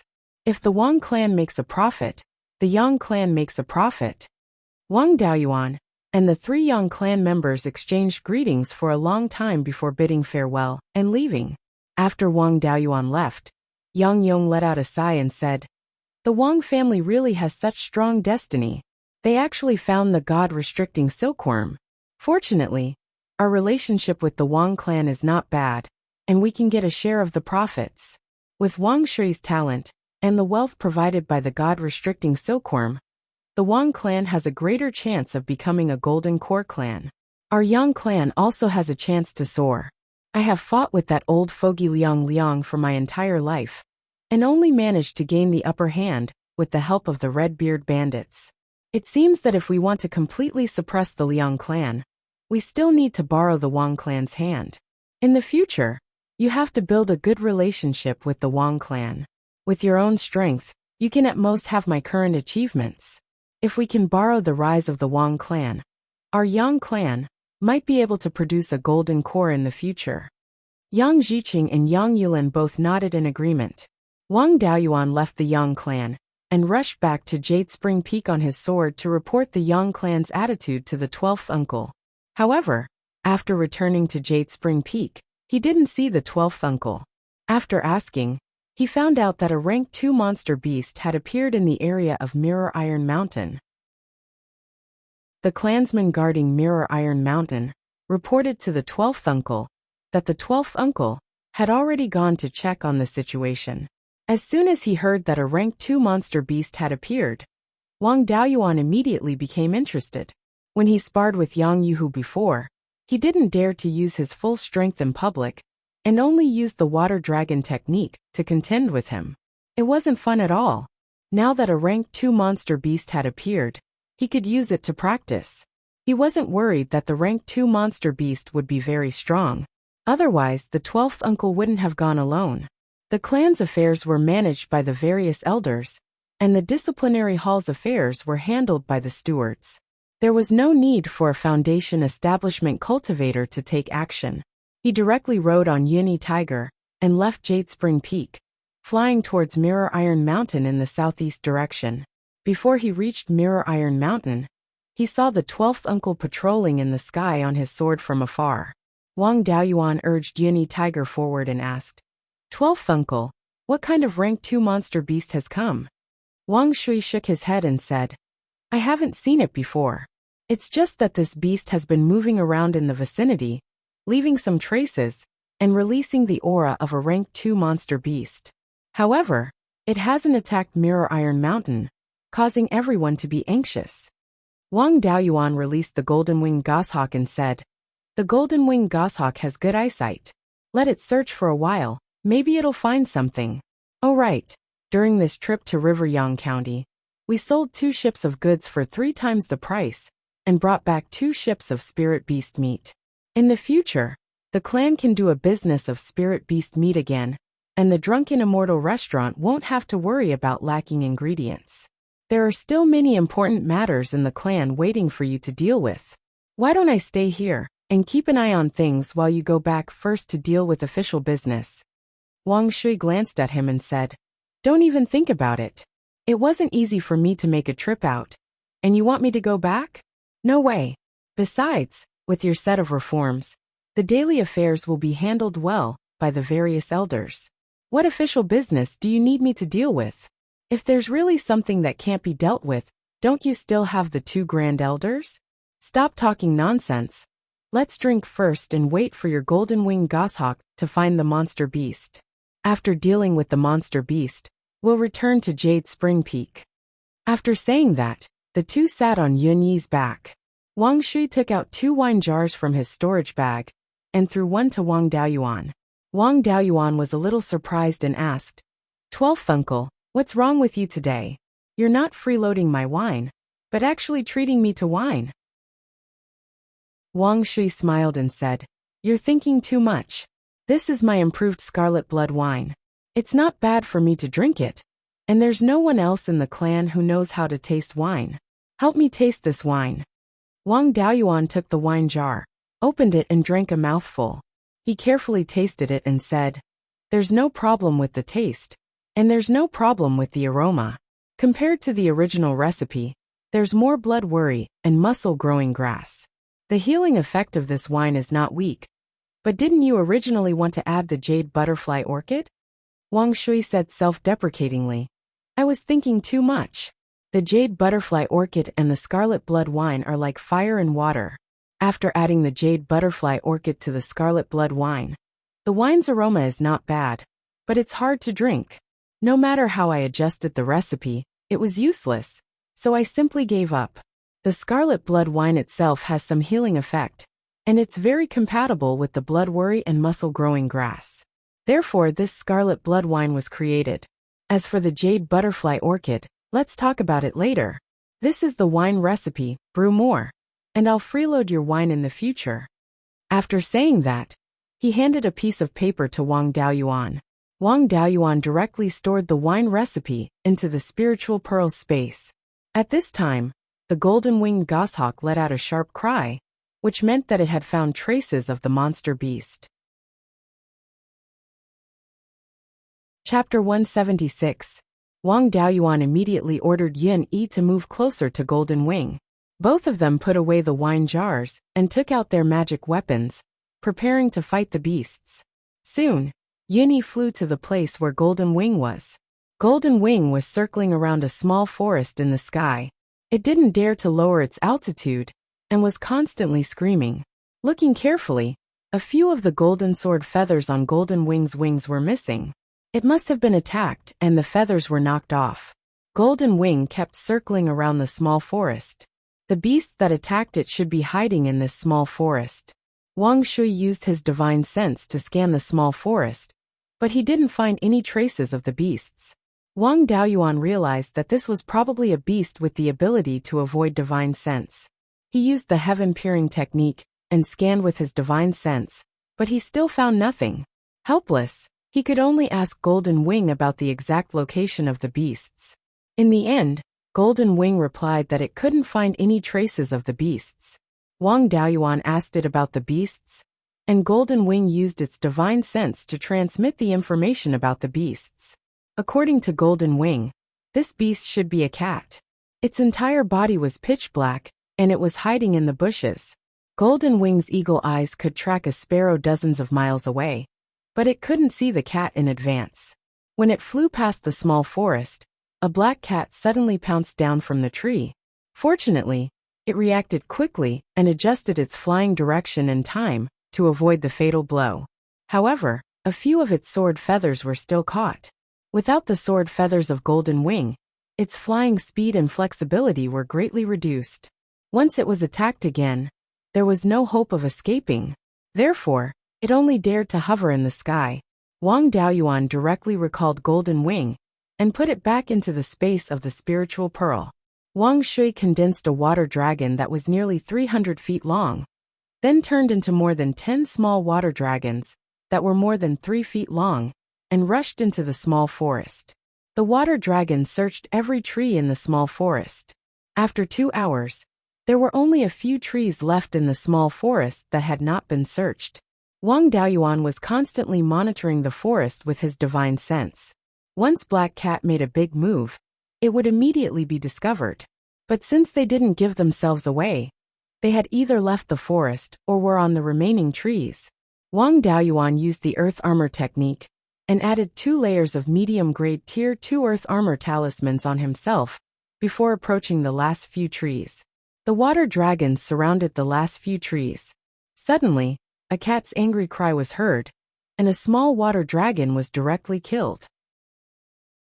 Wang Daoyuan looked over and saw a cat about 3 feet long jumping around on a tree branch, dodging the water dragon's attack.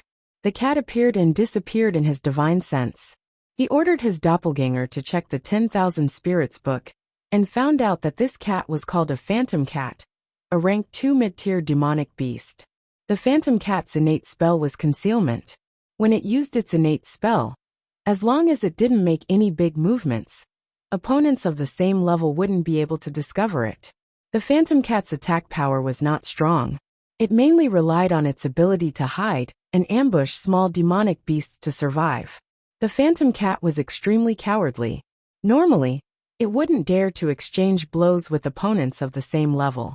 It would usually hide and launch sneak attacks. If it missed, it would immediately run away. Moreover, this thing lived in the dark jungle. Although the vicinity of the Mirror Iron Mountain could be considered lush with vegetation, it was far from being called a jungle. The phantom cat was not suitable for such an environment. It shouldn't have come near the Mirror Iron Mountain. However, now was not the time to think about this. It was better to deal with this phantom cat first.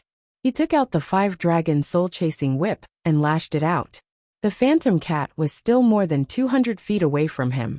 The tip of the whip definitely couldn't hit it. However, the force from the whip didn't care about this distance. The phantom cat's reaction was extremely fast. It sensed the force and immediately jumped to a nearby tree. The tree it was originally on took a solid hit from the whip and directly broke from the spot where the force hit. Even though the phantom cat managed to dodge the attack, it was still shocked by it. Although the water dragon technique was powerful, it wasn't difficult for it to dodge the attack with its agility. This whip was extremely fast and powerful. It was completely possible that it would take its life. It didn't dare to be entangled anymore and directly jumped down from the tree. After landing, it fled in the direction of the sky/mountain range without looking back. The phantom cat was known for its speed. It would be a bit difficult for Wang Daoyuan to chase it down. If it was lured into the territory of other rank 2 demonic beasts, a fierce battle would be unavoidable. Fortunately, the phantom cat wasn't the type to hold grudges. After being beaten, it would do its best to avoid it in the future. In the future, it probably wouldn't come to the Mirror Iron Mountain area to cause trouble. Wang Shui withdrew the water dragon and said with a smile, "Daoyuan, you're quite strong now. You scared this black cat away with one whip. If I'm not wrong, your whip should be Zhao Baogua's, right?" Wang Daoyuan nodded and said, "This whip was snatched from Zhao Baogua when I killed him. It's a mid-grade rank 2 magic tool. Those below the Foundation Establishment realm can't unleash the true power of this whip. However, now isn't the time to think about this. The black cat that was beaten away just now was called the phantom cat.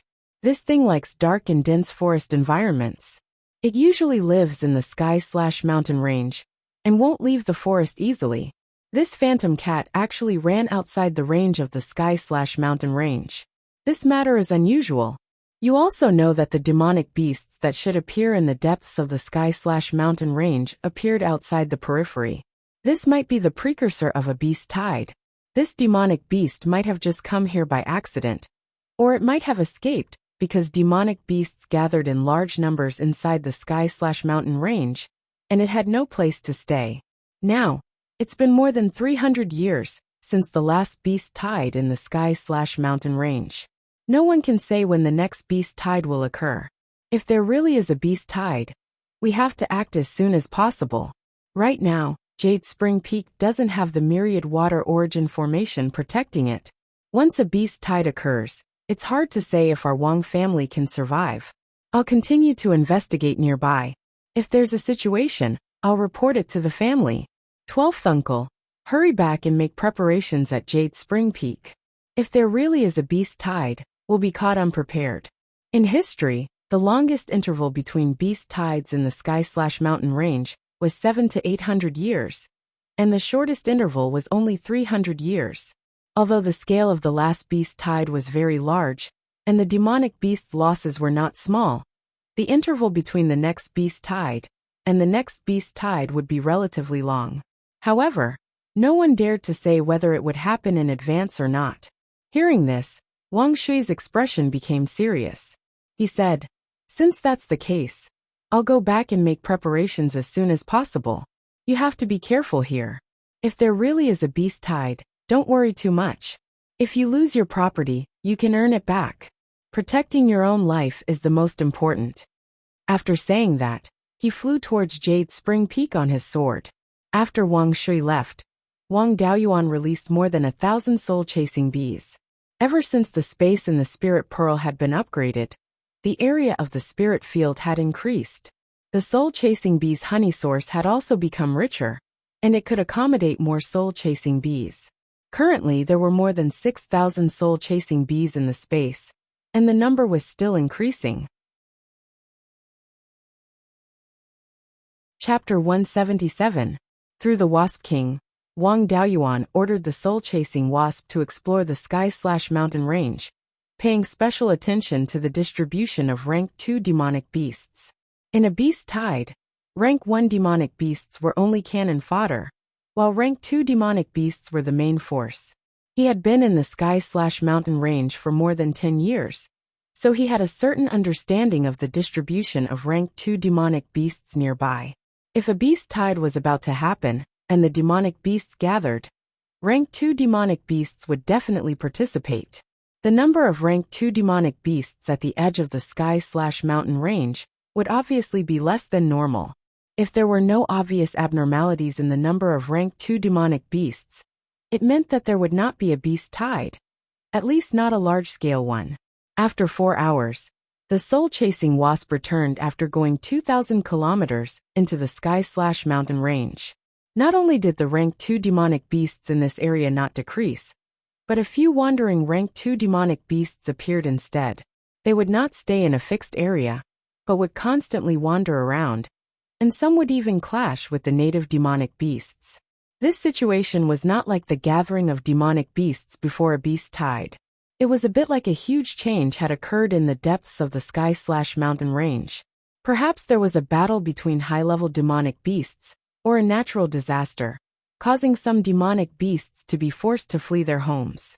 Even if it was not a beast tide, these wandering rank 2 demonic beasts were still a great threat to the Wang family's safety.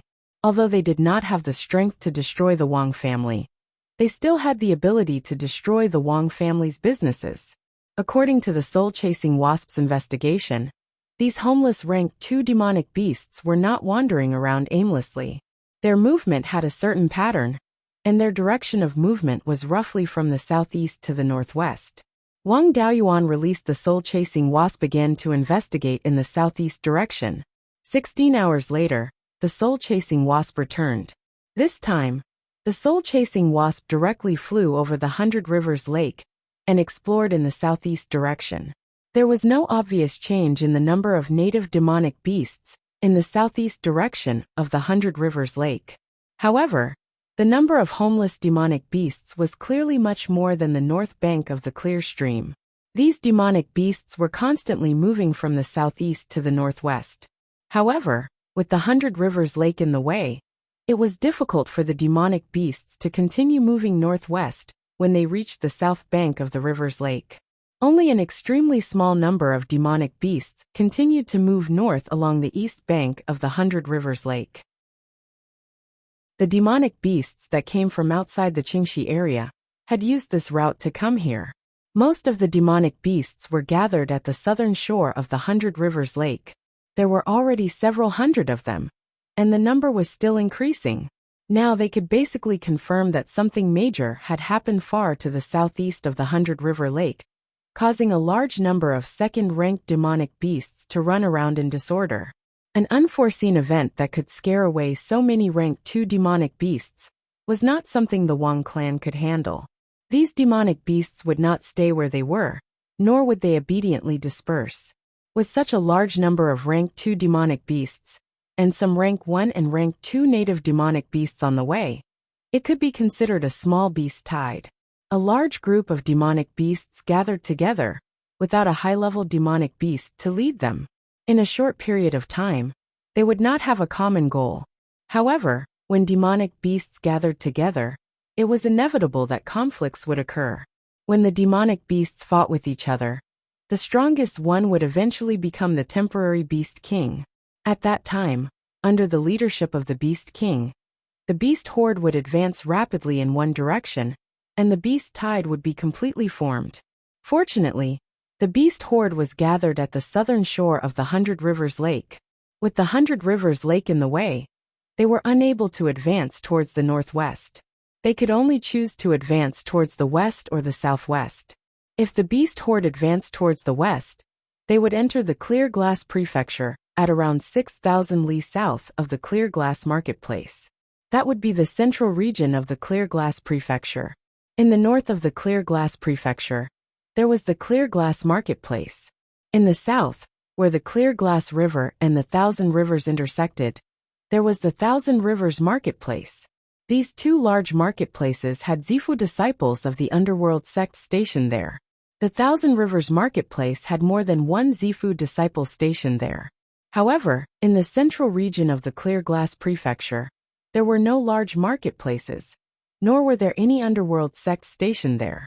When this beast horde entered the central region of the Clear Glass Prefecture, it was possible that they would annihilate many clans. Since the unforeseen event had occurred in the southeast, the southern region of the Clear Glass Prefecture would most likely be affected as well. However, without the gathering effect of the 100 Rivers Lake, there should not be a beast tide in the south. In the entire Clear Glass Prefecture, the area that would be least affected would be the northern region. After the beast horde entered the Clear Glass Prefecture, they would either continue to gather towards the west or scatter in all directions. At most, they would have some effect on the Clear Glass Marketplace. With the Clear Glass Marketplace as a barrier, the beast tide would not directly affect the Wang clan's territory. However, it was unavoidable for some beast horde to enter. He sent the information he had discovered back to the Jade Spring Peak. The clan leader and the various elders all let out a sigh of relief. As long as it was not a large-scale beast tide, it was fine. Although the invasion of a few rank 2 demonic beasts was not a small threat, it would not damage the foundation of the Wang clan. The clan leader also reported the news of their territory being attacked by demonic beasts to Yang Yong, reminding him to make early preparations. After all, before the Wang clan jumped out of the broken ship that was the underworld sect, they still had to rely on the Yang clan to shield them from the wind and rain. Yang Yong was currently guarding the Clear Glass Marketplace. If a beast tide occurred and he was not prepared, he would inevitably be punished by the underworld sect. If he was removed from his post, and the underworld sect sent an unfamiliar Zifu disciple to take over, it would only be bad for the Wang clan, and not good for them.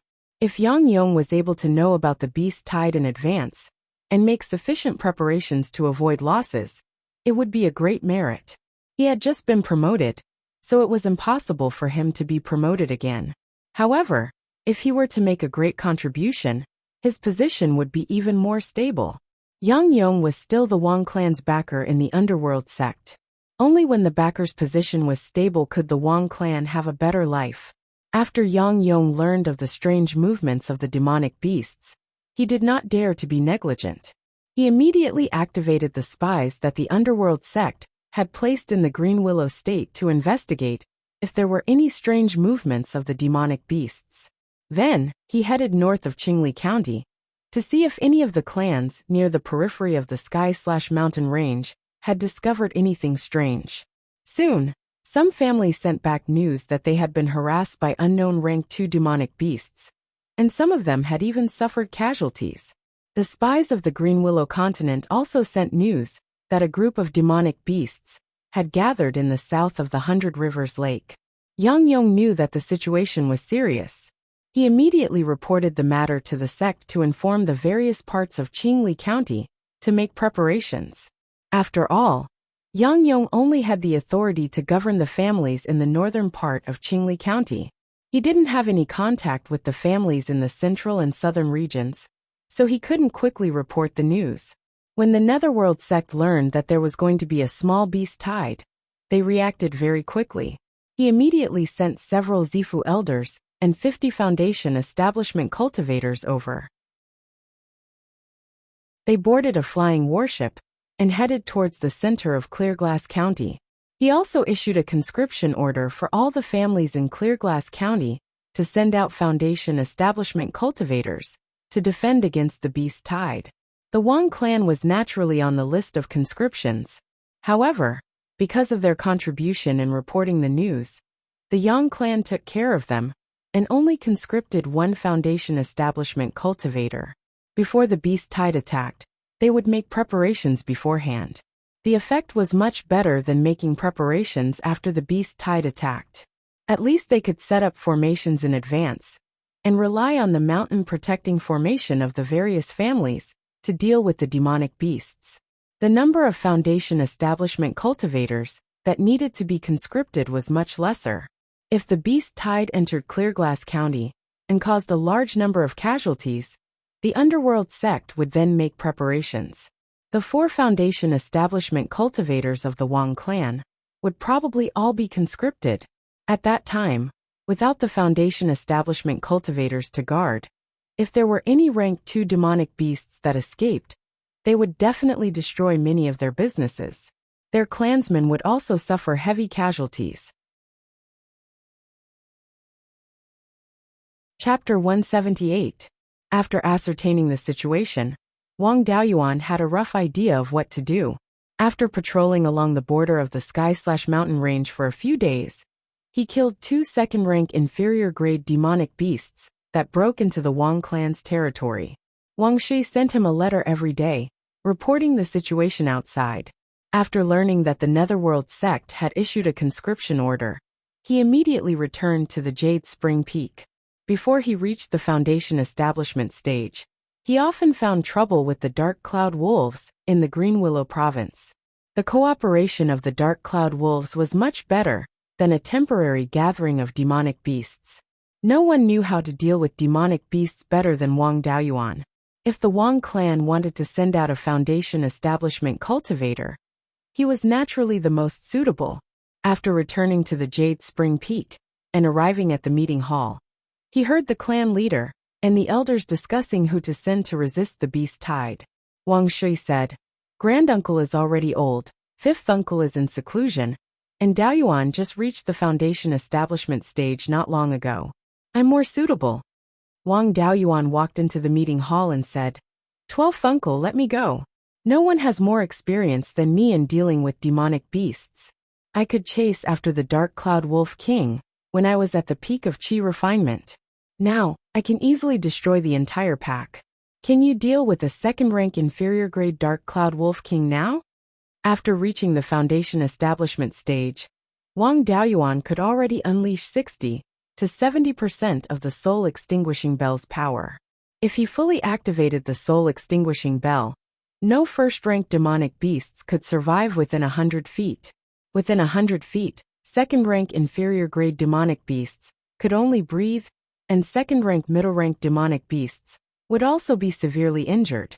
Wang Shui smiled bitterly. "It's really a bit difficult.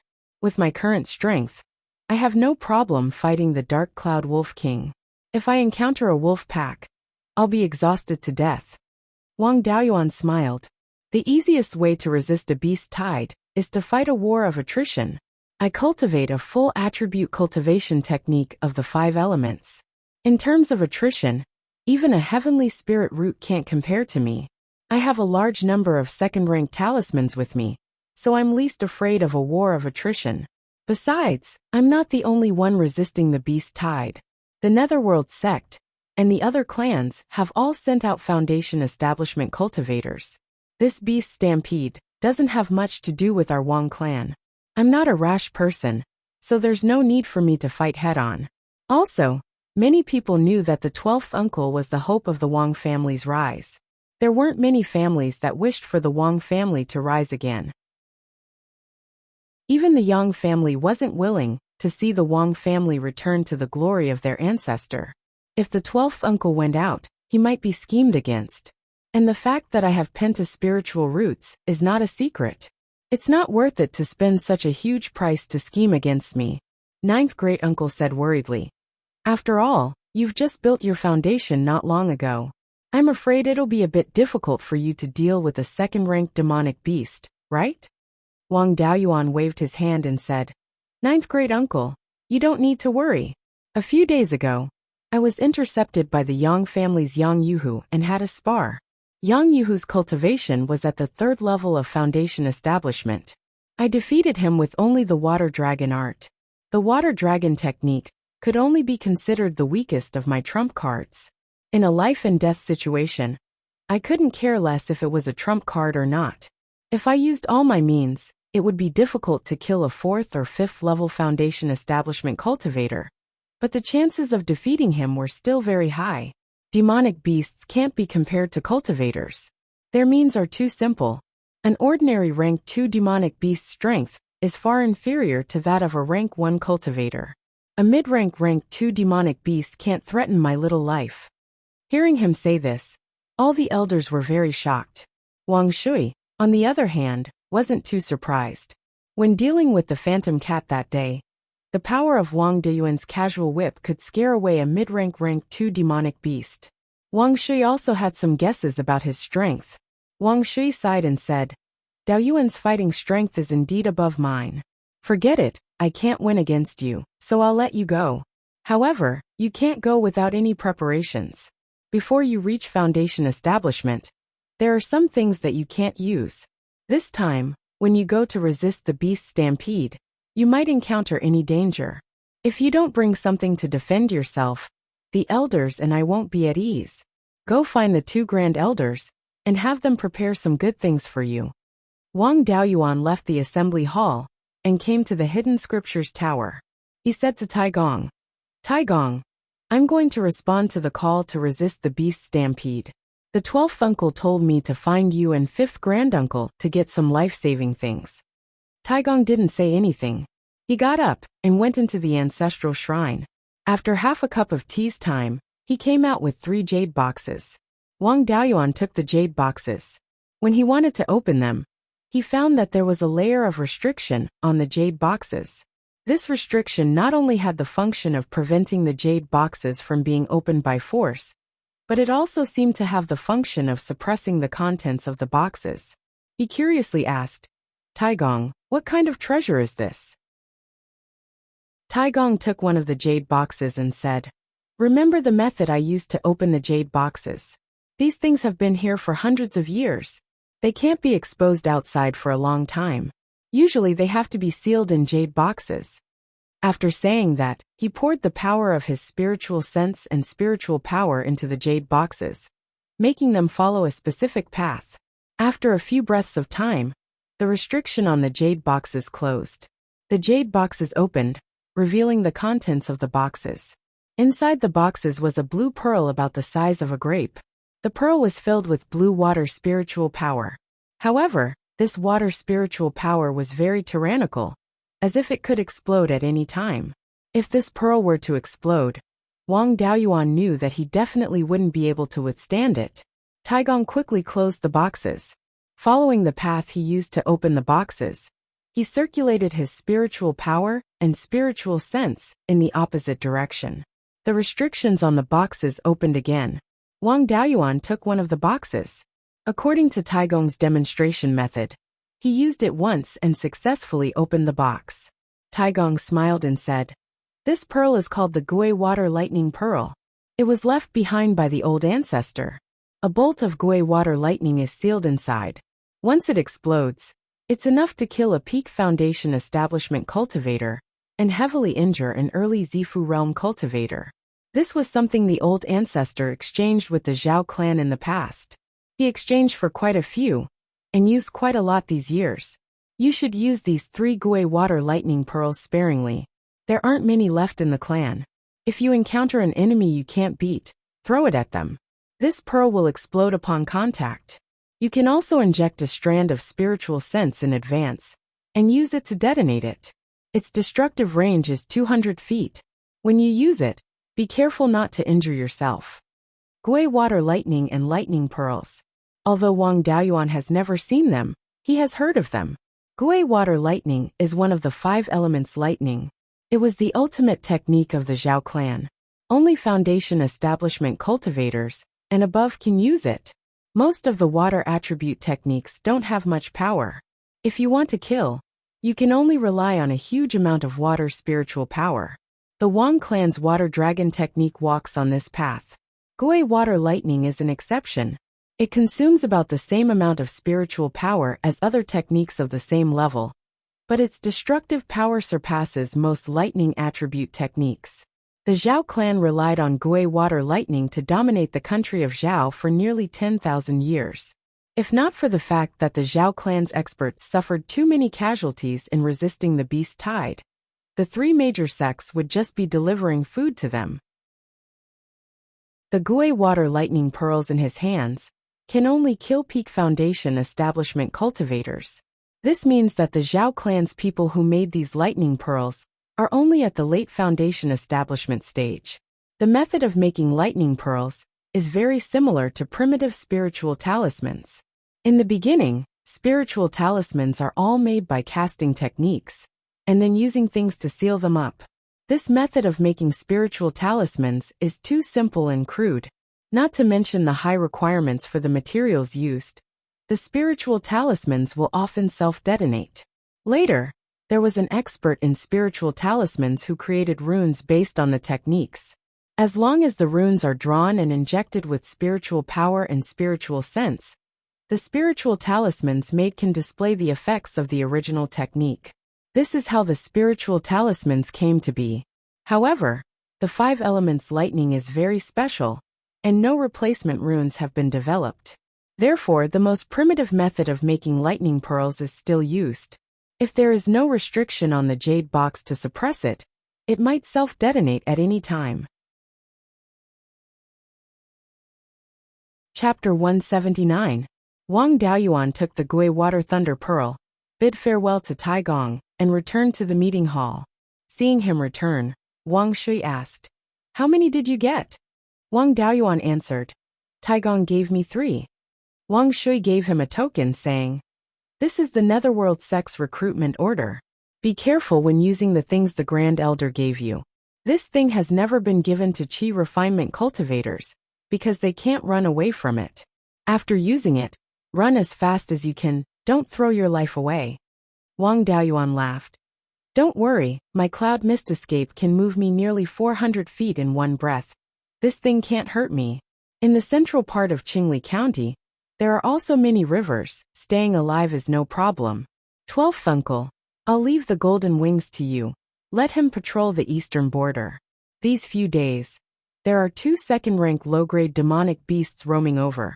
Without the golden wings on guard, Foundation establishment cultivators can't keep an eye on them. Finished speaking, he took the golden wings out of the space and gave them to Wang Shui.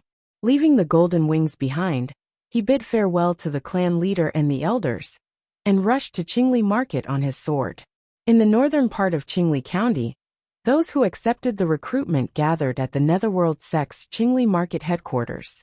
Outside the gate, Wang Daoyuan flashed the recruitment order, and a servant girl immediately brought him to the meeting hall. At this time, there were already more than 20 Foundation establishment cultivators in the meeting hall. Seeing Wang Daoyuan come in alone, everyone in the hall was a little surprised. A young Foundation establishment cultivator from the Liang clan snorted, saying, "As long as there are more than 2 Foundation establishment cultivators in the other clans, There will be more than one. Why is your Wang clan special? This foundation establishment cultivator from the Liang clan was at the 4th level of foundation establishment. Wang Daoyuan really didn't know him. This level of speech was much better than the Liang clan in the past, hinting to the other clans that the Yang clan opened the back door for the Wang clan. This caused the other clans to be dissatisfied with the Wang and Yang clans. Wang Daoyuan sneered, saying, "This Liang Daoyu, how did you know I only came alone?" According to the rules, a rank 2 demonic beast participating in the battle was also counted as a foundation establishment cultivator, right? Why don't I call Yunyi out and have a chat with you? The foundation building cultivator from Liang clan didn't dare to say anything else. Although Yunyi's cultivation level wasn't high, her size and aura were there. Once they were called out, everyone was so frightened that they lost their composure. The Liang family was the one that was hated the most. The head of the Yang family, Yang Ziyuan, had also arrived at the venue. He replied, "It's all thanks to little friend Wang that we were able to discover the beast tide in advance." Wang family's Jing Iron Mountain was harassed by a rank 2 demonic beast. Wang's little friend went to chase it away and recognized that the demonic beast was a phantom cat. The phantom cat usually lived in the dense forest in the depths of the heaven/mountain range. Suddenly running out of the heaven/mountain range could be a sign of a beast tide. After the Wang clan reported this matter to the underworld sect, they discovered that there were already hundreds of rank 2 demonic beasts gathered in the southern part of the 100 Rivers Lake. If it wasn't for Wang's little friend's meticulousness, the underworld sect wouldn't have known about this until the beast tide invaded Qingli County. At that time, it wouldn't be a matter of a few foundation establishment cultivators appearing in each family. I'm afraid that the families in the southern part of Qingli City wouldn't even be able to protect their foundations. As soon as these words were spoken, most of the foundation establishment cultivators cast grateful gazes towards Wang Daoyuan. Wang Daoyuan also expressed his gratitude towards Yang Ziyuan. After 4 hours, all the recruits had arrived. Ancestor Yang also arrived at the conference hall. Yang Yong opened his mouth and said, "Everyone knows about the beast tide. According to the information we've gathered, the beast tide's most likely attack direction is along the southern shore of the 100 Rivers Lake, all the way to the west. Then, the first to encounter the beast tide will be the Qin family of Yellowstone Peak. Now, I order all the recruited cultivators to hurry to Yellowstone Peak. After arriving at Yellowstone Peak, you will temporarily be under the command of Yang Ziyuan. When the Purple Mansion Elder of the Underworld Sect arrives, you will listen to the arrangements of the Underworld Sect Elder." Everyone agreed in unison. Yang Yong left the conference hall. At this time, he absolutely didn't dare to leave Qingli City. Otherwise, once the demonic beast sneaked in and caused huge losses, his position as a guardian elder would come to an end. This time, a total of 42 foundation establishment cultivators were recruited. Yang Yong also sent out 10 foundation establishment cultivators from the underworld sect to guard Qingli City. 52 people and 1 tiger flew towards Yellowstone Peak in the southeast direction. This tiger was naturally Yunyi. Wang Daoyuan didn't ride on his sword. Instead, he directly rode Yunyi and hurried on. After the beast tide arrived, it was inevitable that he would have to fight side by side with other cultivators. He called Yunyi out to familiarize himself with the other cultivators and avoid accidental injuries. Because they were facing a beast tide, it was very dangerous. Therefore, the cultivators who responded to the call weren't low in cultivation. Apart from Wang Daoyuan, there were no early-stage foundation establishment cultivators. Their cultivation was high, and their sword riding speed was also very fast. Their speed exceeded 1,500 kilometers per hour. About 10 hours later, everyone arrived at Yellowstone Peak. The Qin family of Yellowstone Peak was also not a weak family. They had a total of 3 foundation establishment cultivators. The family head, Qin Yuansheng, was at the 7th stage foundation establishment realm. The other 2 foundation establishment cultivators were also at the mid-stage foundation establishment realm. He had already received a notice from the underworld sect that a beast tide was about to arrive. Yellowstone Peak was the first target of the beast tide. Qin Yuanxing was as anxious as an ant on a hot pan. The Qin family had no way of resisting hundreds of second-stage demonic beasts. Seeing so many people coming to support him, he felt a little more confident, and personally came out of the mountain to welcome them. He invited a group of Foundation establishment cultivators to go up the mountain as a host. However, the people who came to support obviously weren't in the mood. Qin Yuanxing could only take out a map of his territory and discuss how to defend with the cultivators who came to support him. The Qin family had a total of 4 mountain peaks with spirit veins. Among them, the main vein Yellowstone Peak had a high-grade second-stage spirit vein. The mountain protecting array was also a high-grade second-stage earth array.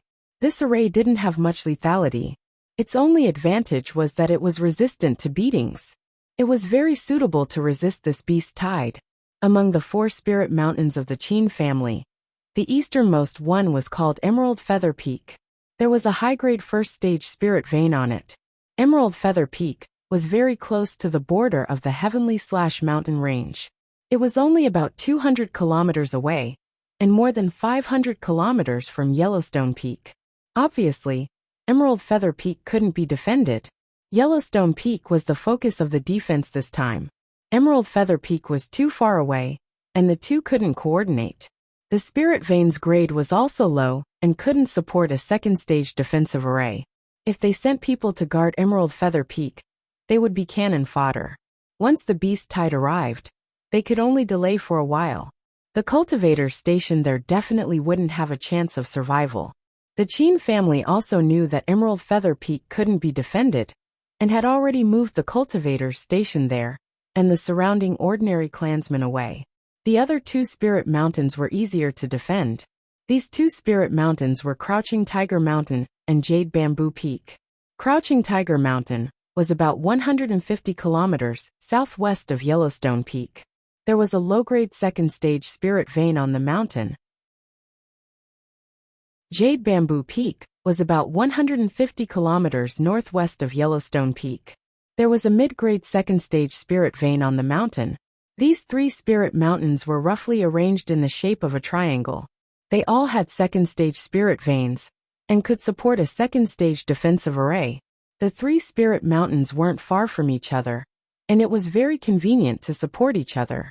The clans in the central part of Qingli County also sent 35 Foundation establishment cultivators, one after another, to support them. At this moment, there were a total of 90 Foundation establishment cultivators, and a tiger guarding the mountain. Among the 3 spirit mountains, Yellowstone Peak was the most important and at the forefront. Naturally, it should be heavily defended. The final arrangement was that the old family clans would send 20 people to defend Crouching Tiger Mountain, and the foreign family clans would send 20 people to defend Jade Bamboo Peak. Putting the cultivators of the same camp together could also prevent internal friction. The remaining 50 people would stay behind to defend Yellowstone Peak, ready to support the other 2 peaks at any time. When allocating the personnel, Yang Jiaxing wanted to leave Wang Daoyuan and the Yang family cultivators at Yellowstone Peak. However, the Liang family disagreed. After a battle of words, 3 people from the Liang family were sent to Jade Bamboo Peak. Wang Daoyuan and Yang Jiqing of the Yang family were sent to Crouching Tiger Mountain. You're tuning in to the Li Mei's Sword of Destiny YouTube channel.